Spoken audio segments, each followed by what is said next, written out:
We are recording live from a secret location.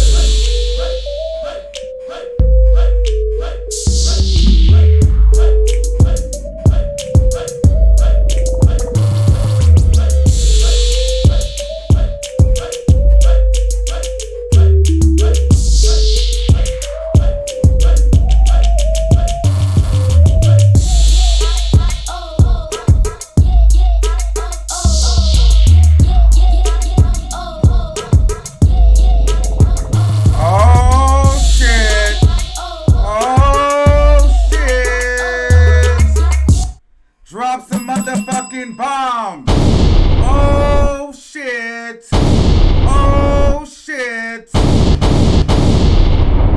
Oh my God. Here we go. Bitch, you know my throat had been hurting, but I got me another glass of tea and we are here. And no, this is not a clickbait. No, this is not a joke. I have Star Marie on the line. You heard what the fuck I said?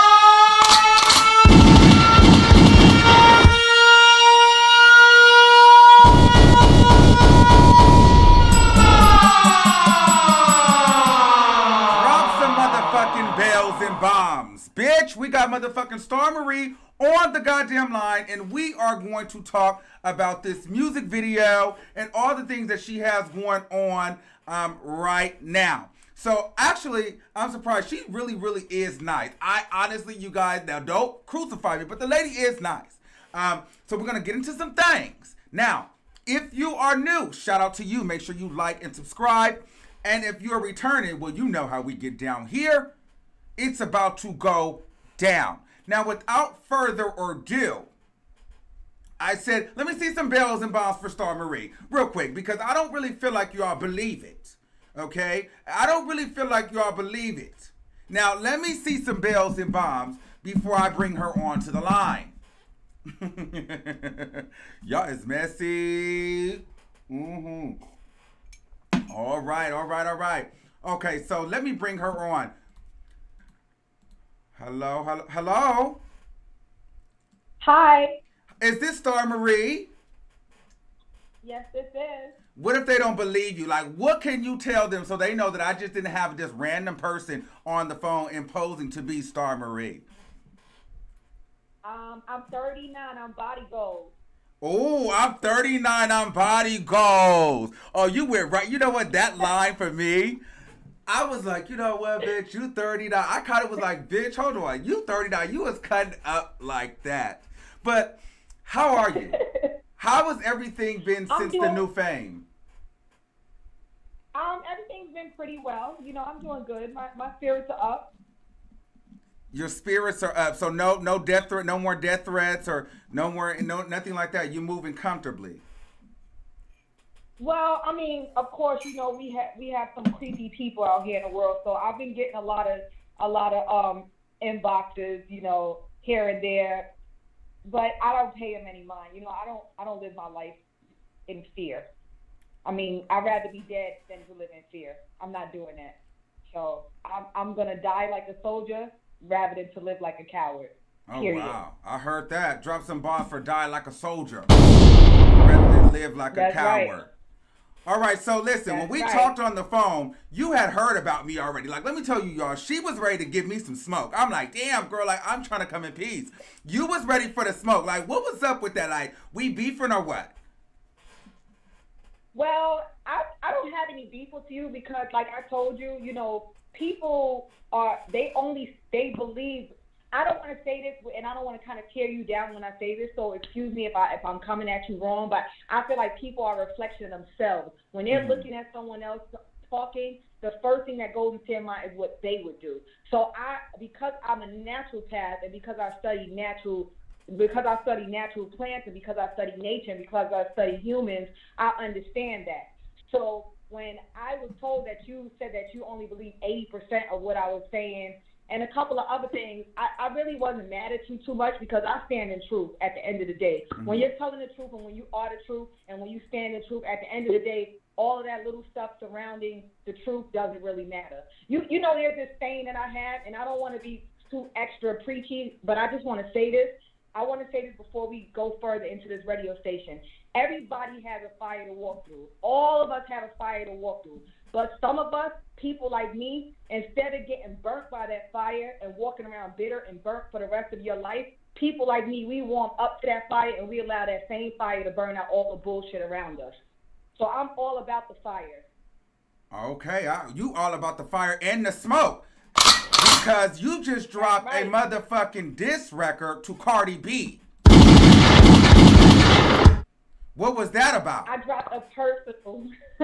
Okay, well, like I said, like I told you guys in the beginning, no, I've never pursued rap. I have never ever pursued rap. In fact, that's the only video I've ever done, and I've never finished a song in a studio ever. That's the first full song that I've ever even finished. But I've always been very poetic. I've been writing since I was 10 years old. I'm one of those girls that in the park, I might sit there freestyle with the boys and stuff like that, or I might do this, I might do that. You know, I'm naturally poetic. So people kept saying to me, oh, you rapping, we see you doing clips on YouTube and this, but doing little clips here and there, that's just having fun like a normal person who's naturally poetic is going to have fun. But I never went out of my way and said, oh my God, let me pay $50 an hour for studio time. Oh my God, let me go find a film student and let them do a video shoot for me real quick so I could be doing video. I never pursued acting, rapping, or modeling. I don't even have any the last couple of pictures that I posted, like the last 2-3 days, I think those are like the only professional pictures that I have that I've done with a photographer. You see what I'm saying? So when I was telling people I don't pursue rap, I don't pursue modeling, I don't pursue acting, I was telling the truth. But that doesn't mean that I can't model, that doesn't mean that I can't act, and that doesn't mean that I can't rap. So the reason why this track came out is because a lot of people who I grew up with in my neighborhood, they just kept telling me, Star, you're on the internet. No one cares about the truth on the internet. You sound like you're making too much sense. Do music. Do music. People, young kids out there, people who are on here blasting you and listening to you, they need you. So you have to correspond with them the way that they can identify with you. Do a song. So of course, I went to my studio. My family owns a studio, and we also own video equipment. And I said, hey, you know, I'm on my way to the store like regular. I had my little fighting clothes on. I call it fighting clothes, my sweatsuit. But you know, I'm going to the grocery store. You know, I just doing some regular shit. I said, you know what? Let's record this little 16, these 2 16s that I just wrote. I wrote them 30 minutes prior, and I said, let's go ahead and do a video and post it and see what happens. And that's basically what happened. Now, okay. I mean, so let me say this. Now, what I like about you is I feel like we can keep it real with each other. Is that okay? Can we keep it real here? Yeah. Okay. So that's fine. So here's my thing. At what part of this record that you made was for the kids? Well, when I say kids, you got to remember I'm 39. So I probably let me re-correct that. The kids to me, and I have my bad, people who's listening. 20, 30 years old and under, the younger ones behind me that's coming up that are young adults. I apologize for calling y'all kids because y'all not. I keep forgetting. You know, I'm older. But I'm like, let me do this for them because this generation is more about y'all are just more about. I'm in a different generation. I was born in the 70s.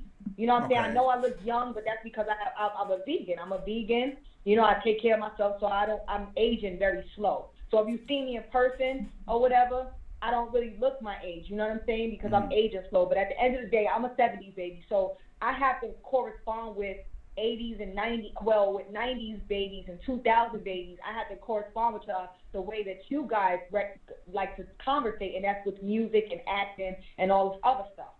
When I was growing up, I didn't have online to go to. We had to go outside with a beeper and sit on the block and talk to each other.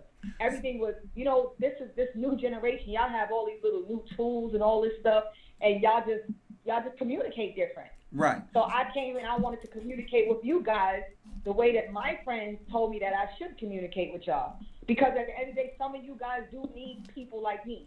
People like me who stand up for themselves. You know, we're also living in a bully society where a lot of people are getting bullied now. A lot of people don't like themselves. I just volunteered in the Midwest last year and the year before, and I did a walk. They had 100,000 people kill themselves, suicide. I just volunteered for that like 2 years ago. But let me tell you, this was a diss record, though. You wasn't spitting out positivity, and you weren't healing anything. You were throwing shots. Well, it was okay. Well, wait a minute. I wasn't throwing shots. I was telling the truth. Oh. I was telling my truth. I was telling the truth. I was talking about a situation that had to do with me. First of all, I'm gonna keep it real with you, and I don't want to. No, fuck it. I don't give a fuck because they dragged me, so I don't give a fuck. This girl literally took me to a hotel, and because I didn't want to sell my pussy, because I didn't want her to sell my, how am I gonna be 34 years old and let a 20-year-old pimp me? You taking me to a hotel against my will and want me to sell my pussy to somebody because they didn't want your pussy, and then because it didn't go that way, you sabotaged you tried to sabotage my little hustle. When I'm trying to feed my son and get myself out of the court system and all this stuff, you try to sabotage my hustle. This is bottom line, and this is beyond the Tasha K interview. You sabotaged my hustle because I didn't want to sell pussy. How did she sabotage your hustle? Period, point blank. Because she had the girl punch me in my face. She threw the court. They provoked me. She knew I was on probation, and she knew that I was out on bail. So that's another thing. Like, I'm listening to Spotlight. Spotlight is on online talking about, yeah, I'm the one who punched in the face. How are you gloating about punching somebody in the face inside of a building that's surrounded by 8 police, and you know that they're on probation in another state and they're mandated to your state? I mean, where do they do that at? Right. So we'll get to that. We'll get to that. But I want to talk about this record first. Then we'll come back around to that because everybody's been beating that down. We'll get to that because that's a whole nother conversation. We don't even have to. You're right. We don't even have to talk about that because everybody has beat that down. So yeah, you know what? Let's move past it. So let's get to this record. Let's get to this record. Okay. So the thing, because here's the thing. Here's the thing. Because you threw everybody off because you were saying you don't want to do music. But there was a tweet that came out or that supposedly surfaced about you being bitter that she got signed and that Cardi B got signed and you didn't. Is there any truth to that? No. Okay, there couldn't be any truth for that because I never went to try to get signed. Okay. Let me tell you something. Def Jam is on 8th Avenue on the 5th. Def Jam is on 8th Avenue, right? It's on 8th Avenue and 50th Street in New York on the 12th floor. Okay, Sony Records is on the other side, and Atlantic Records is right across from Radio City. I never tried. I didn't make any. How could I be bitter? How could I be bitter for HUD getting a record deal when I never went to the studio not one time to make a song? And I rapped my ass off. Yes. So this is what people, you got to use your logic here. How can I be bitter that she got signed and I didn't when I never even tried to pursue rapping? That was my whole point that I was trying to make. And trust me, if I would have put the energy into music, or if I could put the energy into music, I could probably say 99.9% I would have gotten signed. Wow. But that's not. Well, hold on. You said 99.9% chance you, Star Marie, would have been signed. Yes. Wow. Drop some motherfucking bombs. Star Marie, so do you feel like you can out-rap Cardi B?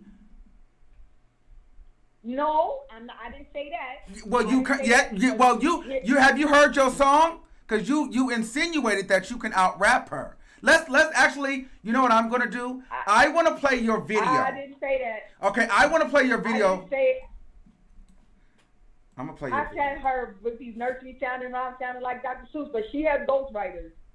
Okay? Okay. So, and you could, and the album has about 30 or 40 people. I don't know, 20 people. Don't quote me on it. She got more than 10 ghostwriters. So this is what I want you to do right now. She only has one album. So I want you to hold tight. I'm going to play the record for the people watching live. I'm going to play the full video. I have the link here on YouTube. We're going to watch this video. You do give me rights to play this, right? Yo, I hate you right now. Yes, go ahead. Okay. I'm going to play this. And, bitch, I want a freestyle from you by the end of this. If y'all want a freestyle from Star Marie, hashtag Star Marie Freestyle. All right. So we are going to play the video right now. Let's see. Okay.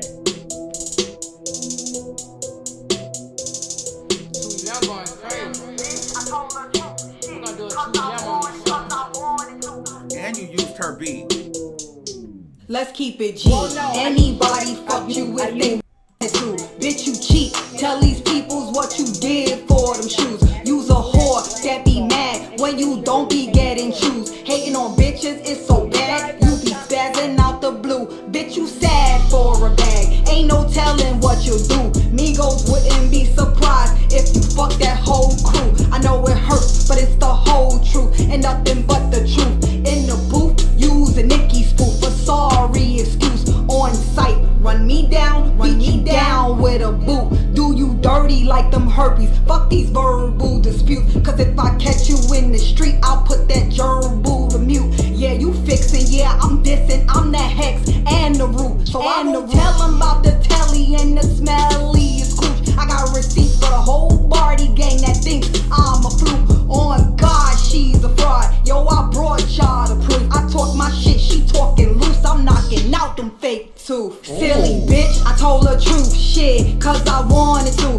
I'm expensive, I eat vegan. Came from my peoples, not you. You's a fraud, you know you are. So why you fucking with the star? Get off my dick, you're not on my level. You don't uplift, you're nothing but the devil. Silly bitch, I told the truth. Shit, cause I wanted to.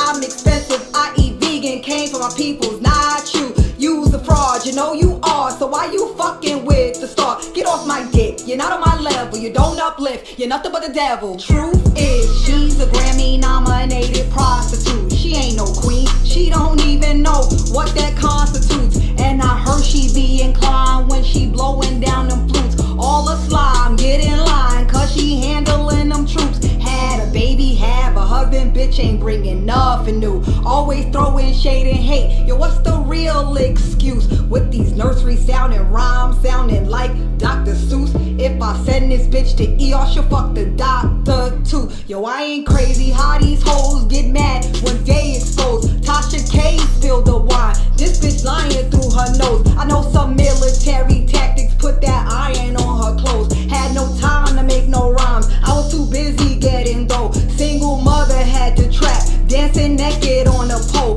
Picture star clout chasing when my nickname is Glow. This bitch a bird, she's the roach. And my kitty, yes, is gold. Green light, cause I'm a go. I'm 39, I'm body goes. No, I don't slack, I body hoes. No, I don't rap, El Barrios. Dropping foes like dominoes. Follow Santos, mob this hoe. Burn them candles, she's a joke. She don't really want no smoke. I come through, she get low. Hasta prontos, vamonos. Silly bitch, I told her truth. Shit, cause I wanted to. I'm expensive, I eat vegan. Came from my peoples, not you. You's a fraud, you know you are. So why you fucking with the star? Get off my dick, you're not on my level. You don't uplift, you're nothing but the devil. Silly bitch, I told the truth. Shit, cause I wanted to. I'm expensive, I eat vegan. Came from my peoples, not you. You's a fraud, you know you are. So why you fucking with the star? Get off my dick, you're not on my level. You don't uplift, you're nothing but the devil, bitch. Bitch. Alrighty then. Okay, I have so many questions. First thing I would like to say is drop some bombs for that. Drop some motherfucking bombs for that, because here's the thing. I have to be honest with you, bitch. I really thought you were going to be a trash ass rapper. And it honestly, the song was not bad. It really wasn't that bad. I'm not going to sit here and hate on you and say it was trash. It was actually decent. I thought it was going to be trash. Okay? So that's the first thing I would like to say. The second thing is, tell me, why did you decide to shoot it in the, what is that, cemetery? Yes. Why the cemetery? Because I felt like, I was talking on dead ears. Okay. You know what I'm saying? So I went to the graveyard to wait. Like, it was because every time I would try to, like, it was like this. Every time she would diss me and say something about me, these people would be like, this fucking bitch, this fucking liar, she's a clout chaser. And then every time I would say something, they'll be like, well, why don't you be positive and talk about your herbs? Why are you stooping down to this level? It was almost like these people put me in a flame. But then I started realizing, I was like, you know what? I'm talking on dead ears. I'm just talking on, nobody, the truth doesn't matter right now. It doesn't, until my friends that from home that grew up with me was like, Star, we know that you're not lying. We know how you are. We know that you get a little beside yourself and you don't know how to, sometimes you don't know how to just chill and be quiet sometimes. This is what you do. Do the music. And I was like, I don't want to fucking rap. I don't want to fucking do no rap. Do the music. And that's I decided it was a last minute thing. But let me ask you something. And I said, let me say this though. But for somebody to keep saying do the music, and they're your friends, they're saying do the music, that must mean that they know that you do music, or somewhere deep down you had a passion for music. Cardi B knew I did music because I was sitting there rapping in her house when we lived together. She knows I do music. She knows that. Now hold on, Star. Hold on. You just said less than 5 minutes ago that you don't do music. No. Listen. I don't pursue. To pursuing music and being lyrically inclined is two different things. Two different. Did you hear my song? I said I was too busy. I was too busy getting dough. I said I had no time to make no rhymes. You actually wrote that down. I wrote that down. You said I had no time to make rhymes. So does that mean because you were going through a lot with your legal situation and your child and your living situation, and you couldn't really? That, I went to... Go ahead. Right. And, okay, so I had to be up all night. I danced like double shifts sometimes, trying to pay off my felonies. I had 3 felonies. Then I had to pay my college loan off. I did go to college. Before I started dancing, I worked a lot. I worked a lot of hours, 12-hour shifts, 7 days a week. I was an engineer. I worked for the U.S. government, you know. And then before that, I was in college. I joined the military when I was 17. So I've always been busy, been way too busy for rap. And then when you do rapping, like I did my research early in life. When you first start off, you got to go to like clubs for free. You got to tour around. You got to pay DJs $10,000 to do it. It's a lot. It's a lot out of you. And when you're a career woman like I was before I even got arrested and became a dancer, I was a career woman and a college grad and a military vet. So I'm like, you know, I really just never had time to do music, and I've always made a good living for myself. Now, the reason why I started dancing was because when I got in trouble, I lost my job. So I could not continue to pay my bills. So right. Okay, well, let's stop there. Let's stop there before we go too far. So what I'm hearing, you can correct me if I'm wrong, it just seems like you had a lot of shit going on, so you couldn't really focus on the music. But had that not been going on, you would have tried to make music. Right or wrong? No. Had that not been going on, no, that's wrong. Had that not been going on, I'd have still had my engineering job that I had for the beginning. You know, okay, I was working for, and I don't want to disclose who, when I was in college, I joined the military in 97. I got out of the military in 2000. I went to college in Manhattan. I went to Taylor Business Institute in Manhattan, okay? And while I was in college, I used to intern for a record label, for a major record label. I don't want to say the name. I will not drop the name. If they come forth and they decide to tell people that I'll intern for them, then that's fine, but I don't want to drop the name. I actually interned for a major record label in New York City. Okay, and there's a lot of stuff that I learned behind the scenes. I was actually a secretary working for an A&R, and I also worked on the street team and the promo team for a couple of big name artists. So I already knew what was going on behind the scenes. So I had gotten offered a job with the U.S. government, making over $150,000 a year tax-free, and I went overseas. My last tour was $253,000, so I was making way more money being an engineer than any fucking rap career could ever give me, or dancing. When I got in trouble and I lost my government position, it put me in a position where I couldn't go work for $10 or $12 an hour somewhere in a call center. And then when I tried to get a job, a regular plain job at McDonald's or somewhere like that, just for shits and giggles, they didn't want to hire me because my background check, my criminal check wasn't passing. I had the child abuse thing on my record, so I couldn't work at none of the fast food places, you know, part time. So I had to dance. Okay. And I couldn't work in Atlanta, Georgia, where I was living at the time because you need a license to dance. So that's what led me to Miami and New York. So no, I would not have been pursuing no goddamn rapping, period, because I was already established way before I met Cardi B. Okay, so let me ask. Let's move on. Okay, so we got that. So let's talk about. You said something when she's in the booth. She's a Nicki spoof. What does that mean? What is a Nicki spoof? Okay, well, I want you to. Can you do this for me? And this is the old school coming out. Take your phone and I want you to Google the word spoof. And everybody else who's listening, Google the word spoof. Okay. Spoof is a collegiate word, and I'm gonna tell y'all what it means. I want y'all to Google it. Matter of fact, can you Google it and read what spoof means for me? Yes, I will read what spoof means for you. Yes, let me read it. Let me see. Spoof. A humorous imitation of something, typically a film or particular genre of film in which its characteristic features are exaggerated for comic effect. Or a trick played on someone as a joke. Go ahead. Right. So when I said you're a Nicki spoof, you're an imitation of Nicki. Because every time Nicki wears a certain outfit or a hairstyle, here she comes with the same hairstyle and the same outfit. And I know this for a fact. It's not that I'm lurking her. She's all over the internet. Okay. Every time Nicki wears her hair a certain way or wears an outfit, here she comes right behind Nicki doing the same thing. Okay. Are you a Nicki fan?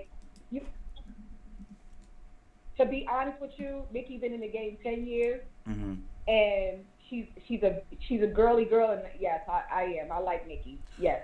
You know, I think, and I'm not saying this to be on Nicki. Huh? I was going to say, I think a lot of credibility was lost with you when your video went out and you seemed like you were trying to just get Nicki Minaj's attention. It seemed like you just wanted to go on Queen Radio. Is that what it is? Or, you know, do you want to be on Queen Radio? Well, to be honest with you, I never called Nicki to be on Queen Radio. And to be honest with you, because of my maturity level, I don't want to go on Queen Radio because I don't want to put Nicki in a position where it looks like she put me up to this. Because one thing about me, I'm not a Nicki dick rider. I'm a Nicki fan. I respect Nicki's music. I respect her talent. I respect her swag, and I just like the way she carries herself. Period. Point blank. And that's it. But as far as I don't really need to. I don't really think that at this point, or at the point where my first live went viral, that I needed to go on Queen Radio because it's already been, like you said, I forgot the word you used in the beginning of the conversation, but it's already been beat down already enough.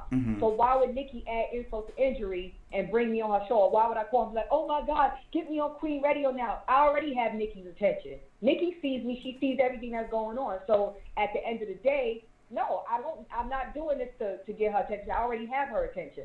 I had her attention from the first time. All the barbs are on my page. I'm sure Nicki's not retarded. No, Nicki definitely sees but at this. The end of the day, so at the end of the day, why? That's corny. Nicki's not a clown. Neither am I a clown. So I'm not about to call Nicki and be like, oh, can you put me on Queen Radio? That's a clown move. And for Nicki to be like, can you come on Queen Radio? That's a clown. We're not trying to jump no 25-year-old Cardi B. In fact, we're both really trying to help her. We're really trying to straighten her out. Cardi B really needs to take the L and humble herself a little bit because nobody hates her. Wow. To be honest with you, what L does Cardi B need to take? She just needs to stop going around. She just threw ashtrays at a bunch of these two little girls that she just turned herself into getting arrested for. She threw a shoe at Nicki in a corridor full of 100 people. That shoe could have hit one person in the head and killed them. And then she did the same thing. She could have poured hot coffee in my eye and burned my eye out. Like, what are you doing? You reckless, Mom. All right, and somebody needs to tell you. I know you got a lot of money, and I know you got a lot of clout, and I know, but somebody needs to tell you, like, you can't do that.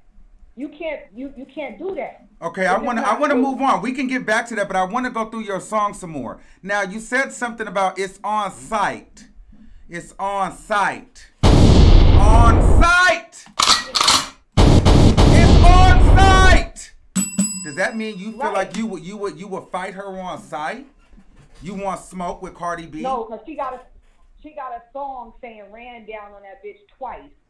So I said on site, run me down. Like, look, you see my face. I'm not hiding nothing. This is how I do my hair. This is how I dress.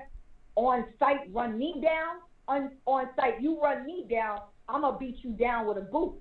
Oh. And I'm going to do you dirty. Like, you're not going to run me down and I'm not running from you. That's not going to happen. You know, you understand what So I'm you're saying? not afraid of Cardi B? Because, you know, I've been hearing a lot of rumors.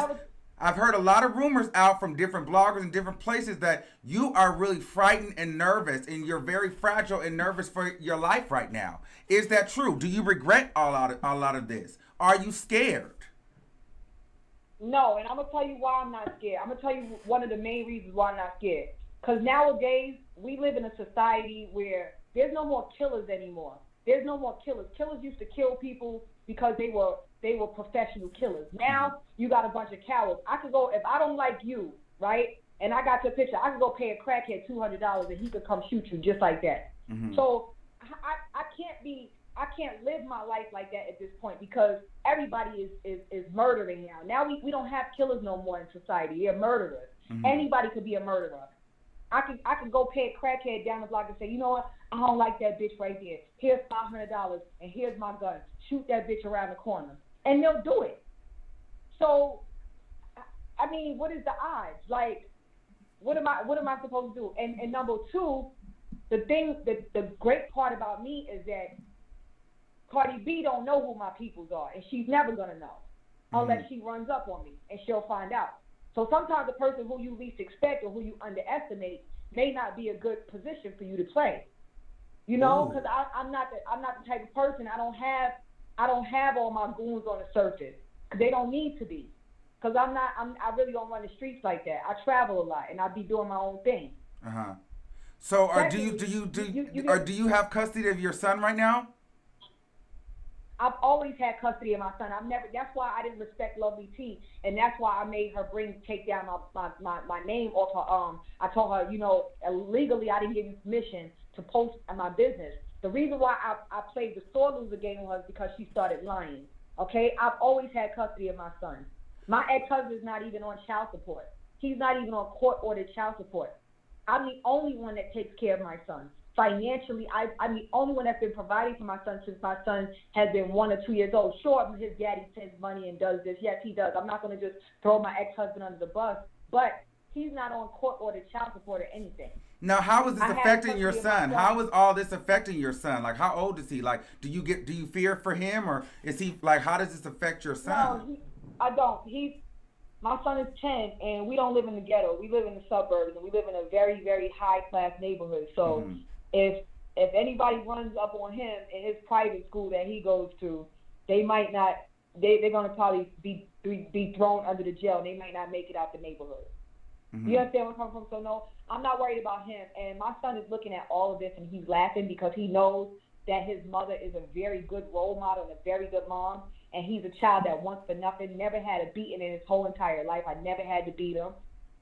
You know, he's a straight A student, and we're buddies. We get along fine. He's already been to 9 countries already. I've already taken him out of the country 9 times. We went to 5 countries this summer together, him and I. We spent a week in each country, and we did 2 states. I did New York, California, and then we did 5 countries. We went through the whole French Caribbean, and that's what we did this year.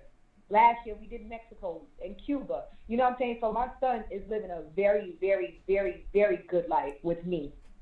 And I mean, my parents, yes, they babysit for me because I don't trust babysitters.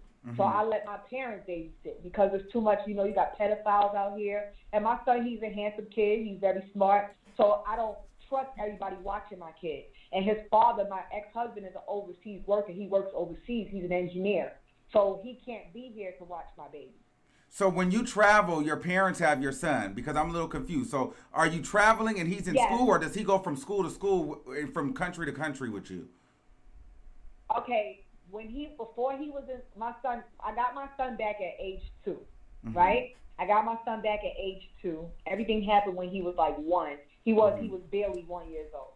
I got my son back at age 2. From age 2 to 5, before he went to school, he was with me everywhere, traveling. Wherever I go, he's with me.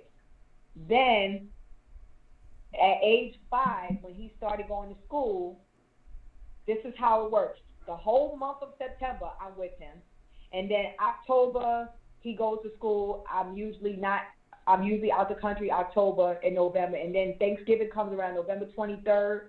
November 23rd to the end of November, he comes with me out the country, and then I bring him back. And then December 20th to February 1st, he's on winter break. He comes back out the country with me, and then I bring him back on February 1st to March, April. He's in school, and then Easter holiday, he comes with me, and then I bring him back. And then May all the way to August, he's with me for the whole summer. So my son only not sees me for maybe like 3 months out of the year, and they're broken up. Okay. My son is with me most of the time. It's not that long. I mean, come on. So I want to move that's to. what I'm saying. These people. Huh? Huh? Well, I was going to move on, but did you want to say something else about that? I was going to say this. I wanted to say this. I'll probably prolong in the show, but I wanted to say this. I have a girlfriend, right? And this is what I told her. I said, you work 9 to 5, right? Mm-hmm. You work 9 to 5, and you're off on the weekends. Mm-hmm. Okay, I said, but you got to get up at 7 a.m. in the morning, get the kids dressed, drive them to school and all that traffic, go to work 9 to 5, and then you got to put them in after school from 5 to 7.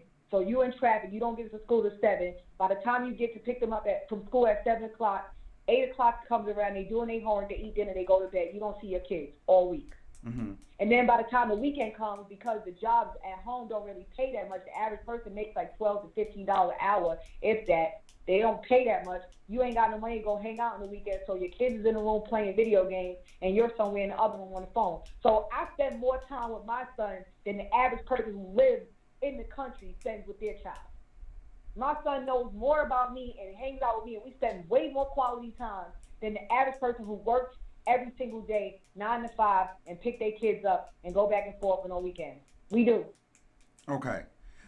You talked about prostitution, and I don't want to put something on you, and that's not true. But weren't you a prostitute as well?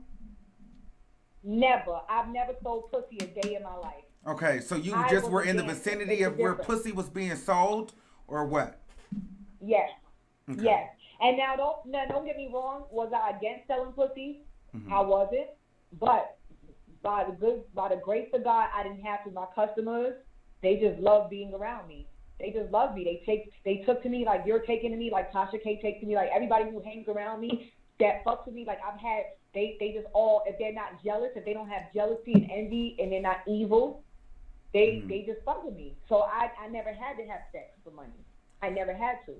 Matter of fact, I feel like once you have sex, the fantasy's gone. I think strippers who have sex for money, once the guy has sex with you, he ain't gonna come back and tip you no more, and then his cousin ain't gonna tip you, and then his friends ain't gonna tip you. So you messed up your money. Like I had repeat clients, meaning that my client would come in every other week to give me money and more money, just the thought of he might have a chance to have sex with me next week or next week or next week, rather than for me to have sex with him for $300 or $400, $500 one time, and then when he comes back 6, 7, 8 times, I'm not getting that tip no more because I already fucked him. That's stupid. That's backwards hustling. Once you fuck, the fantasy's gone. So you never fuck, but you seen Cardi B fucking. You seen Cardi B selling pussy. Hello? I'm going to plead the fifth because I don't want to go no further with that. Well, you said it in your, you said that in your, the first line. What was it? You know what you did for that what? For that bag? Or we know what you did for that check or something like that. God, I hate you. That's a song. I'm going to leave it at that. That's a song, but you put that in the song. Exactly. Because I'm not saying, I'm going to plead the fifth. Okay. And are you still going to plead the fifth on the herpes allegation? No, I'm not, because I did see, matter of fact, she has pictures on the internet with a cold sore on her lips. 2 pictures. And I think one of y'all bloggers, it wasn't you, sent me the picture in my inbox. You know what's crazy? People who work for her, or that's her fan base, she got a lot of Judases in her camp. Because her own people be sending me fire. Like, they be sending me fuel to put in the fire. And I'm just like, this is sad. This is terrible. Mm-hmm. So they sending you fuel? So people in her, so you're saying people in her camp send you information on her? Yes. Who? Absolutely. Who? Tell us who. You have nothing to lose. Who's sending you information? No, I'm not gonna do that because they might be in danger. Are you kidding me? You have seen Star. This is where you start to lose me. This is where you start to lose me. You have literally went on live and said that this lady has herpes. And you have literally said all these things about this lady, and you won't tell who is telling you information about her? But you have put your own self out here and have said this lady and her husband have herpes? Well, the thing is that this is coming in my inbox. They're sending me pictures in my inbox, different pictures, like, I mean, the pictures are atrocious, and I'm just like, this is disgusting. Wow. You know, and who is sending the picture, Star? I'm not at liberty to tell you that. Why? Is there more information that you're waiting to get, or is this situation done? No, I mean, there's people who fear they fear for their safety, and they're not at liberty. Everybody doesn't live in the suburbs like me. Some people live in the streets and the ghettos, and they gotta deal with her and whoever they gotta deal with every day. And I'm not about to put them in danger like that. They might not be able to afford to be able to, you know what I'm saying, get security or. Everybody has different walks of life, and for the safety of another person, I'm not gonna put that out there. But I will tell you truthfully, yes, I have been getting pictures and information from people from her own camp, and I mean that's sad. Wow. Now, so a lot of people in the comments are asking, and I would like to know too. What is your ultimate goal with this? What were you seeking? What do you want out of all this? Do you just want this to go away, or do you want something else? Or do you just wish that we would all just go away? Do you regret this? I don't regret any of it. And I'm gonna be and to be honest with you, I didn't really plan any of it. It wasn't planned. This is just I'm just going with it. Like I'm a as you can tell, I'm a natural fighter. I'm a natural fighter. I'm not a fighter. I'm a natural fighter. So for me, like I love myself. I love me. I'm feeling myself. Whether you feeling me, whether she's feeling me, whether they are feeling me, I'm feeling myself. So at the end of the day, I'm not about to lay there. I'm not about to tuck tail and run. I'm not doing it. I'm gonna always stand in my square. You feel me? My square is my square. I'm not giving that up to nobody. The world don't dictate my moves. I dictate my moves. So when I was on my live minding my fucking business, somebody made my live go viral. I don't have the power to pull that lever and make 100,000 people see my live. I was not able to do that. If you look at the first video, I didn't even know how to save my video. Somebody was like, save the video. I was like, how do you do that? What's that about? I didn't even know what that meant. It was like, before you hang up on it, press save. I was like, oh, okay. Well, I got to hang up now because I'm getting ready to get on the plane and I don't know how to punch this thing in. Hold on. You know what I'm saying? So it was never planned. It was never planned. I was catching a red eye. And I was just talking like 1,000 other people were talking about the Nicki and Cardi situation. And I just happened to say, and I know her personally because she did this shit to me. I'm ranting, right? And all of a sudden, out of 1,000 people who said the same thing I said, my little nobody, Joe Schmo, whatever y'all want to call me, my little page went viral. And then after it went viral, then they try to make me the donkey of the day, and with all the antics and the shenanigans, and thinking that they were just gonna crush my whole world, and that would have been it. But no, I'm not letting nobody crush my whole world. You're not that easy. Fuck that shit. How did you feel after the Tasha K interview? How did you feel after the Tasha K interview? Well, the thing is, Tasha K interview came later. That came after I got dragged for doing a live. That went viral. So Tasha K called me, Tasha K inboxed me, and she said, hey, would you like to come and redeem yourself and talk about your live and clear shit up? And I was like, yeah, let's clear shit up. And, you know, when I came at first I told Tasha, I said, well, right now, Tasha, I don't trust nobody. You know what I'm saying? Because this might be an ambush. How I know your radio station ain't no ambush? I don't trust people like that. Fuck that shit. I don't want to come here. Motherfuckers be trying to jump on me and stuff. She was like, well, I could send you some security or police if that'll make you feel better. Some shit she told me. And you could come, but I ain't got no time for that. So I was like, and I'm listening to her. And being that I've been through so much, I was able to read her properly. I said, you know what? She's good money. I'm going. So I went to go clear up after these people dragged me. They made me go viral. Like I said, I don't know who made me go viral, but somebody pushed my live out there. And after I went live and everybody made me the donkey of the day, you still there? Yeah, I'm here. I'm never going to hang up on you. Okay. Oh, I'm sorry because my phone, my light went off. Okay. So anyway, after I made Donkey today, I was like, okay, fuck it, I'm gonna go to Tasha. Then I made the appointment with Tasha, and then a little bit later, Mona Simone called me, like a little after Tasha. Hold on. Let's get into that. Hold on, let's get into that. I will. Hold on. Let's pause right there. Let's get our bearings now. So. Okay. Mona Simone and Tasha. Okay, so with that being said, now be honest with me. Did you do an interview with Mona Simone that was recorded on a software, a video interview? You did? Yes, I did. Yes, I did. So that's true. And what happened was, that is very true. And, okay. And what happened was, I actually thought Mona Simone, I really, really thought that she was a really, she told me she was an activist for the black community. She said, I'm an activist for the black community. I don't want to bash Cardi B at all. I just want to have awareness of black girls being some shit about, she said something about pretty because they're black or whatever. But she sold me this whole activist thing. So I was going along with her with that.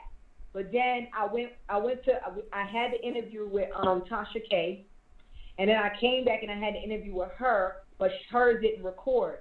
So she called me back the next day, but I was doing homework with my son. And you know, when kids that are in 4th grade and they're in private school, 4th graders in private school, they get a lot of fucking homework, and you got to repeat timetables 100 times a day. So it takes me like 4 hours to do like 15 questions with my son.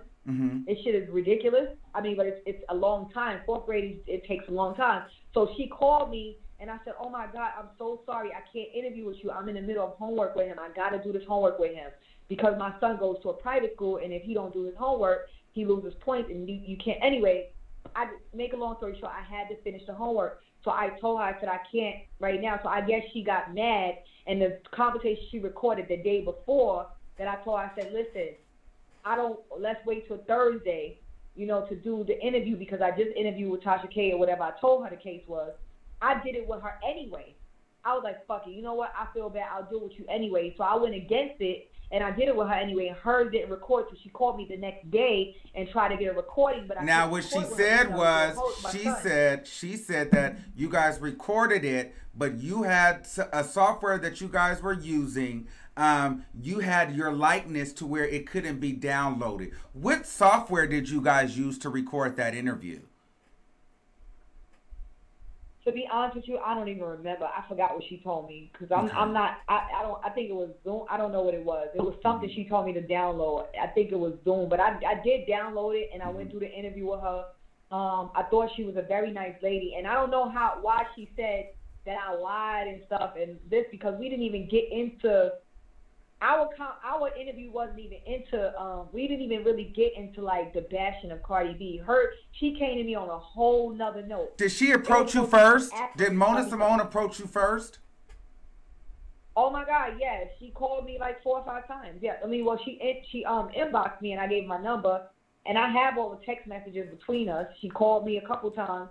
Like I said, she was a very pleasant lady. I didn't think nothing of it. So when she said, I know she lied, and she was online to me, I know she lied. I'm like, lied about what? You didn't even interview me about anything that had to do with Cardi. You was interviewing me about some other shit. Let me ask you this. Were you hoping did you interview with Tasha K and not Mona Simone because Tasha K had a bigger platform? And did you only interview with Tasha K because no major blogs were picking up the story? No, listen, on God and word to everything I love and more, I interviewed with Mona Simone. I gave her a full-blown hour interview. And that lady's lying if she say I did. Now, her thing did not record.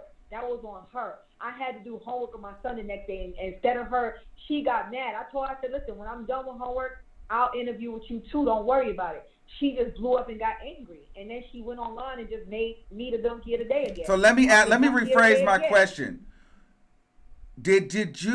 Were you hoping that the like major media blogs, Shade Room, Breakfast Club, you know, Baller Alert would pick this story up? And once you realized that no major outlets picked it up, is that why you then went with the next best thing, which was Tasha K?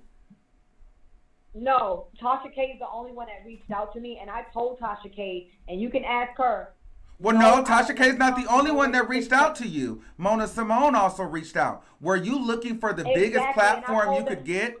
No, I was not. Because let me tell you something. First of all, I'm gonna tell you this. Mm-hmm. First of all, the Breakfast Club for sure I know is not gonna call me because CD the God, he knows people that I know that don't like me. So I already know that they're not gonna call me because there's people who I grew up with that know me. That already told the Breakfast Club not to fuck with me. So regardless of how, and this is way before Cardi B. This is before I even met. Like I already know that platform's not gonna call me. Mm-hmm. Now, I did have a big platform that did call me Hip Hop Uncensored, mm-hmm. and I had like a light interview with them, and they asked me to come for the second one, but I never went back to them. And actually they have a very large platform, and I didn't go back with them because I knew. I didn't really feel like it was necessary. I felt like Tasha K was enough. I don't know. I didn't think it was necessary to go back to them. Tasha K was enough. No, Tasha K actually took it viral to 1 million views. But my question was, I personally, and I'm gonna be real with you, I said, okay, Mona Simone, she probably didn't really want to interview with you. I felt like you were baiting platforms, and the biggest one, I felt like you started with Queen Radio, and because Queen Radio didn't bite. Can I? Go ahead. Okay, so let me ask you this. Let me tell you what I'm gonna do. I'm gonna do this for you, and I don't usually go the extra mile. I just bought a new Apple iPhone, but I'm gonna take a picture of my SA Plus, and I'm gonna take a picture of my messages back and forth to Mona Simone. Please do. I have tons of messages back and forth to her. Tons. Uh-huh. I spoke to that lady several times and set up with her several times. Once she had to work, then her husband, then this. That is not true. Mona Simone's husband.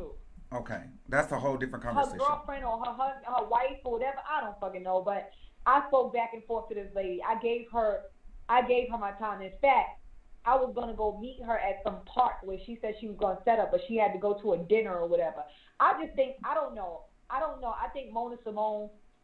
I don't know why she was sent to me or why she came into my life, or I don't know, because I was very nice to her and I was reciprocated to her. I don't even understand why she was so angry with me. I don't get it. I'm still puzzled by that. And I'm not even playing dumb. I'm still puzzled by why she's so angry at me.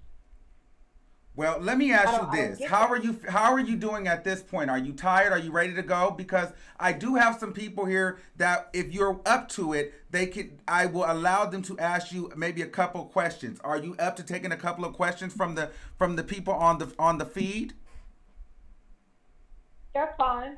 Okay, so I will open up the lines, and if at any point you guys listen, here's the thing. I am going to open up the lines. You cannot get disrespectful with this lady, or I will have to mute you. If you guys are arguing, I will have to mute you, and I will have to hang up on you. I don't want to have to hang up on my people, but understand, she is allowing herself to talk, so you talk to her, but, you cannot be disrespectful.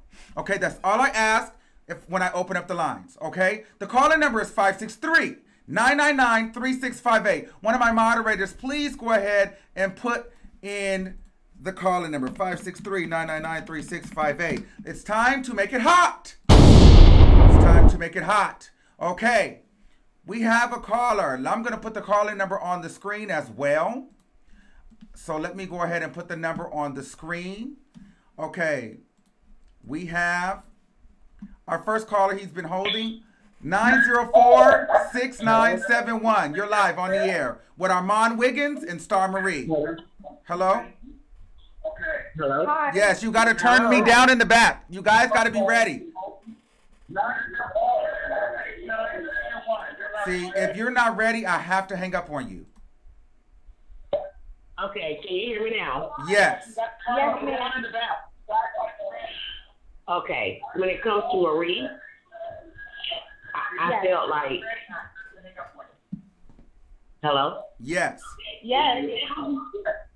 Okay, Marie, I just want to let you know that I believed you from day one, and I think that a lot of people just fail to realize that the reason why you even got on was to just say that, you know, you knew what Nicki Minaj was going through. You know what I'm saying? So I don't think you was looking for no clout. So I think a lot of like sheep like ones was trying to follow everybody when they start showing you hate. And I think in the end you and Tasha K gonna win everything in the end. Well, thank you, baby. I appreciate that. I really do. Thank you for believing in my truth, because that's all I want to be to you. Thank you, And caller. that's what's gonna happen. They're gonna know your truth. Thank you, sweetie, and I thank you. You're gonna be Mr. Tasha K. Cause you doing your thing too, boo. I love your ass. Thank you, and make sure you subscribe. Thank you. All right, okay, see, that was good. Okay, 309-9680. If you're not ready, the callers are going through the roof right now. The lines are going through the roof. If you're not ready, and if you're long-winded, I have to let you go. Okay? 309-9680. You're on live with the Armand Wiggins Show and Star Marie. What's going on? Hi. Hello. Mhm. Hello. Yes. Yes. Okay. Star Marie, I want you to know that I believe you from the jump. I do feel that the reason why some things got a little distorted because, you know, after you tell a story, you remember some things a little bit clearer after you first tell the story. But I want you to know, keep doing what you're doing, girl, and you're going to be all right. Oh, thank you. Oh, my goodness. These are good. Thank y'all for the encouragement. Okay, y'all have a good night. I can't All right. Thank you, caller. Okay. Thank you. All right, You're Star welcome. Marie. Thank You you. got some fans. That's why I told you, girl, we're not going to ambush you, but I That's do true have to enough. call it what it is. Thank you. Okay. Are you good? You want to take some more? We can take a couple more. Okay, 678-3407. You're live on the air. Hello. Hello? Hi. Yeah. Hi. Hello. Yes. Yes. Yes. I would like to ask one question. Star, where did you and Cardi live? Do you know the name of the street? Yes. We lived off of Grand Concourse in the Bronx. What is the apartment number? I don't remember, but I know how to get there. Star, you're a fucking liar. Then you just slap in your mother cunt face. Wow. Okay. Wow. Wow. Okay, Star. You don't know the apartment number, huh? Damn, No, Star. but I know how to get there. No, I don't remember it offhand. No, I don't remember it offhand because we lived in a one of them old buildings. You know what I'm talking about? Them old Bronx buildings. No, I'm not from the I don't Bronx. remember the.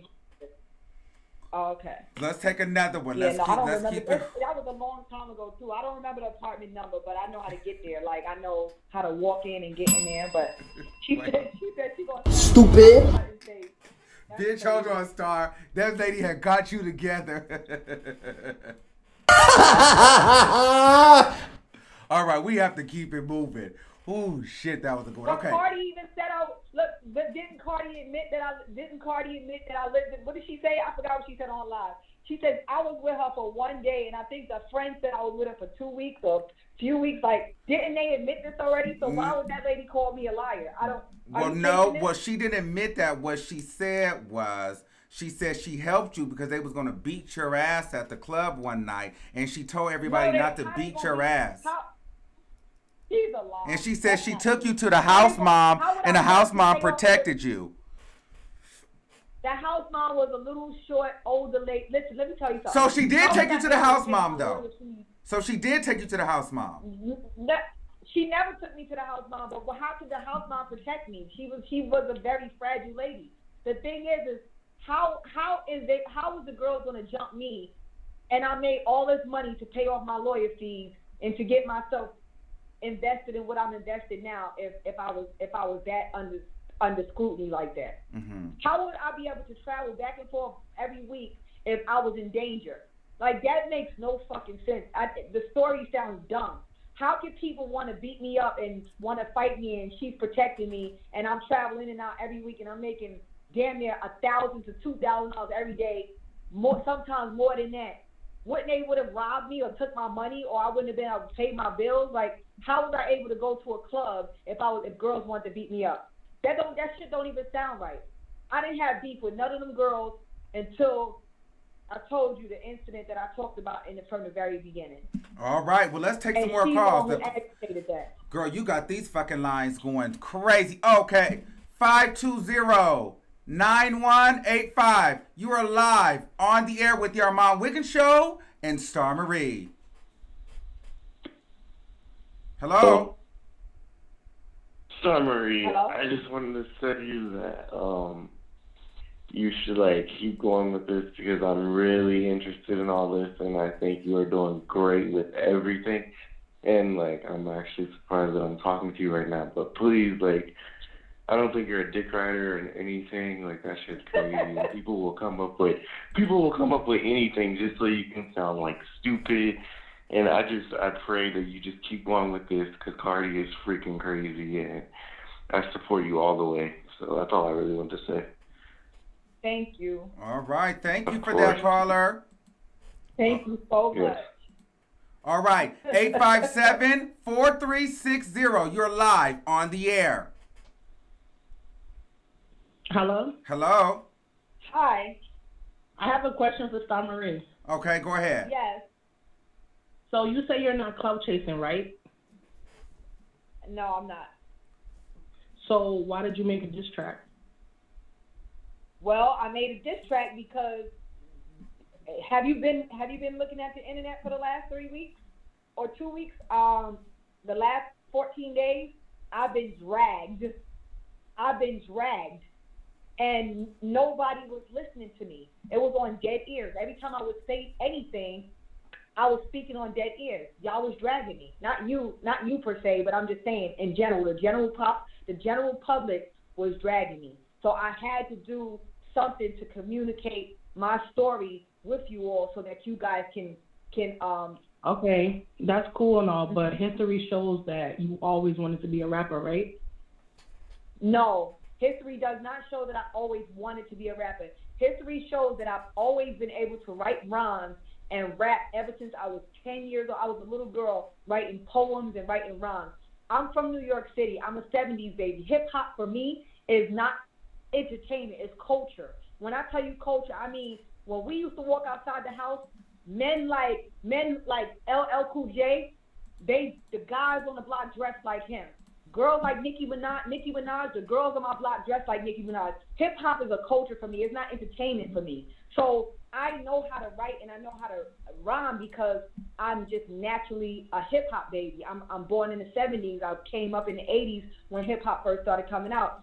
We as children, when I was younger, we didn't have the internet. You know what we had? We had handball courts, we had corner stores, bodegas, and we used to sit outside and play Super Beatbox and bust on tables, and we used to rap.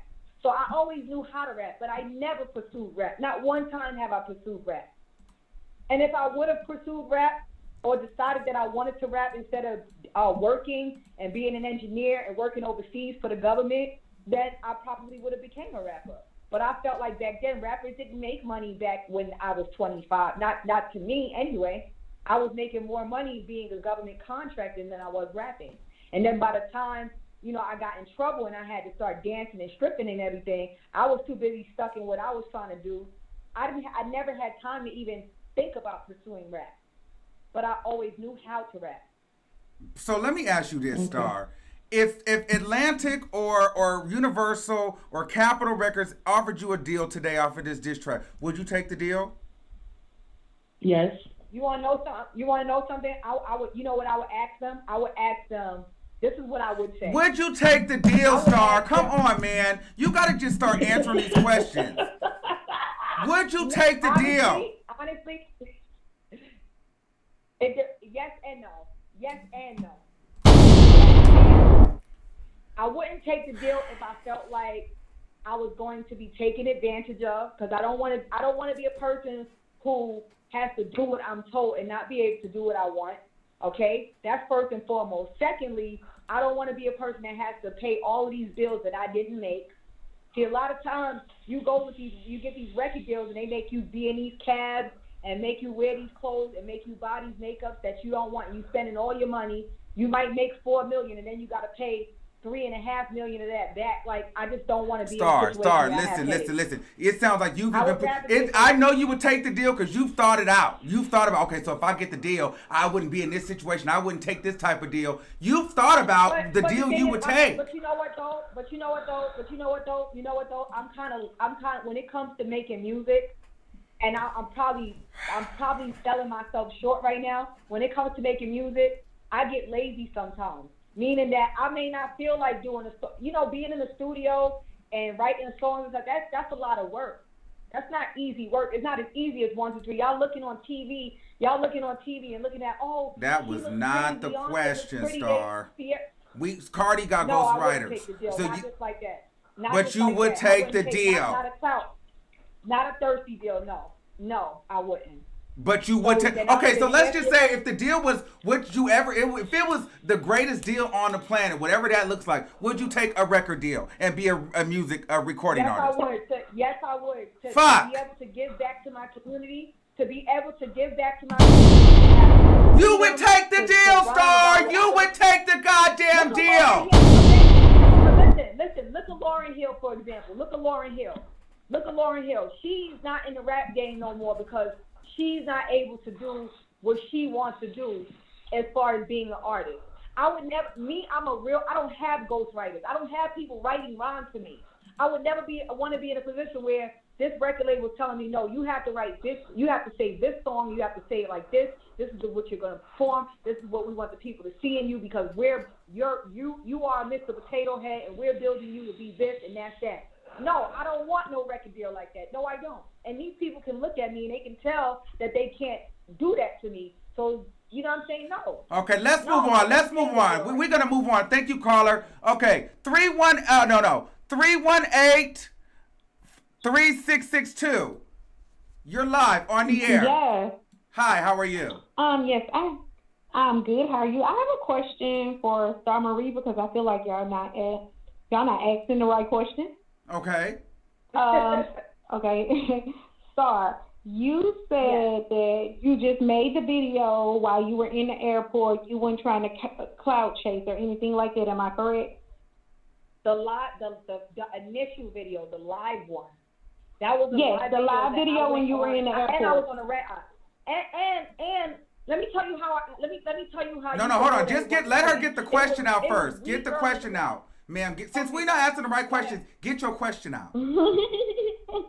Okay, so you randomly made that video. You said Tasha K reached out to you. If you randomly made that video, you weren't trying to cloud chase or anything of that nature. Why did you even follow up with Tasha K? Why did you take her call as far as to go to Atlanta and do an interview? Tasha K reached out to me after you guys dragged me. She didn't reach out to me right after that live video.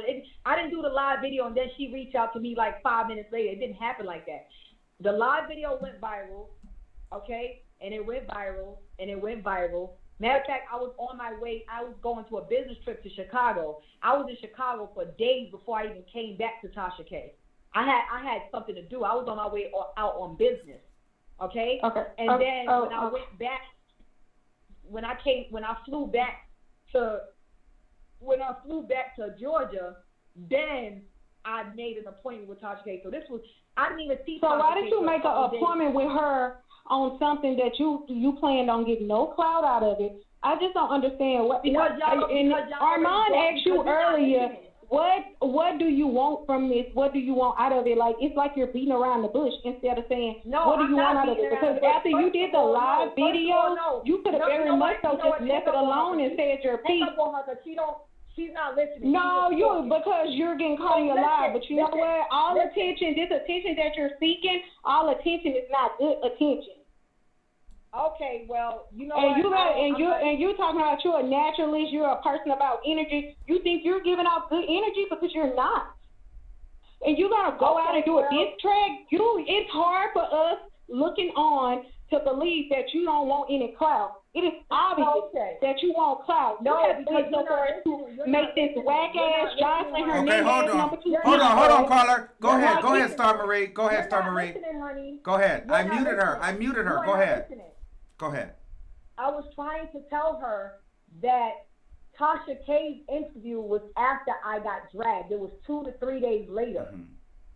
Tasha K reached out to me and said, "Hey, would you like to come in for an interview to clear up your live that went viral?" Who wouldn't take that? Who would not go and clear up their live?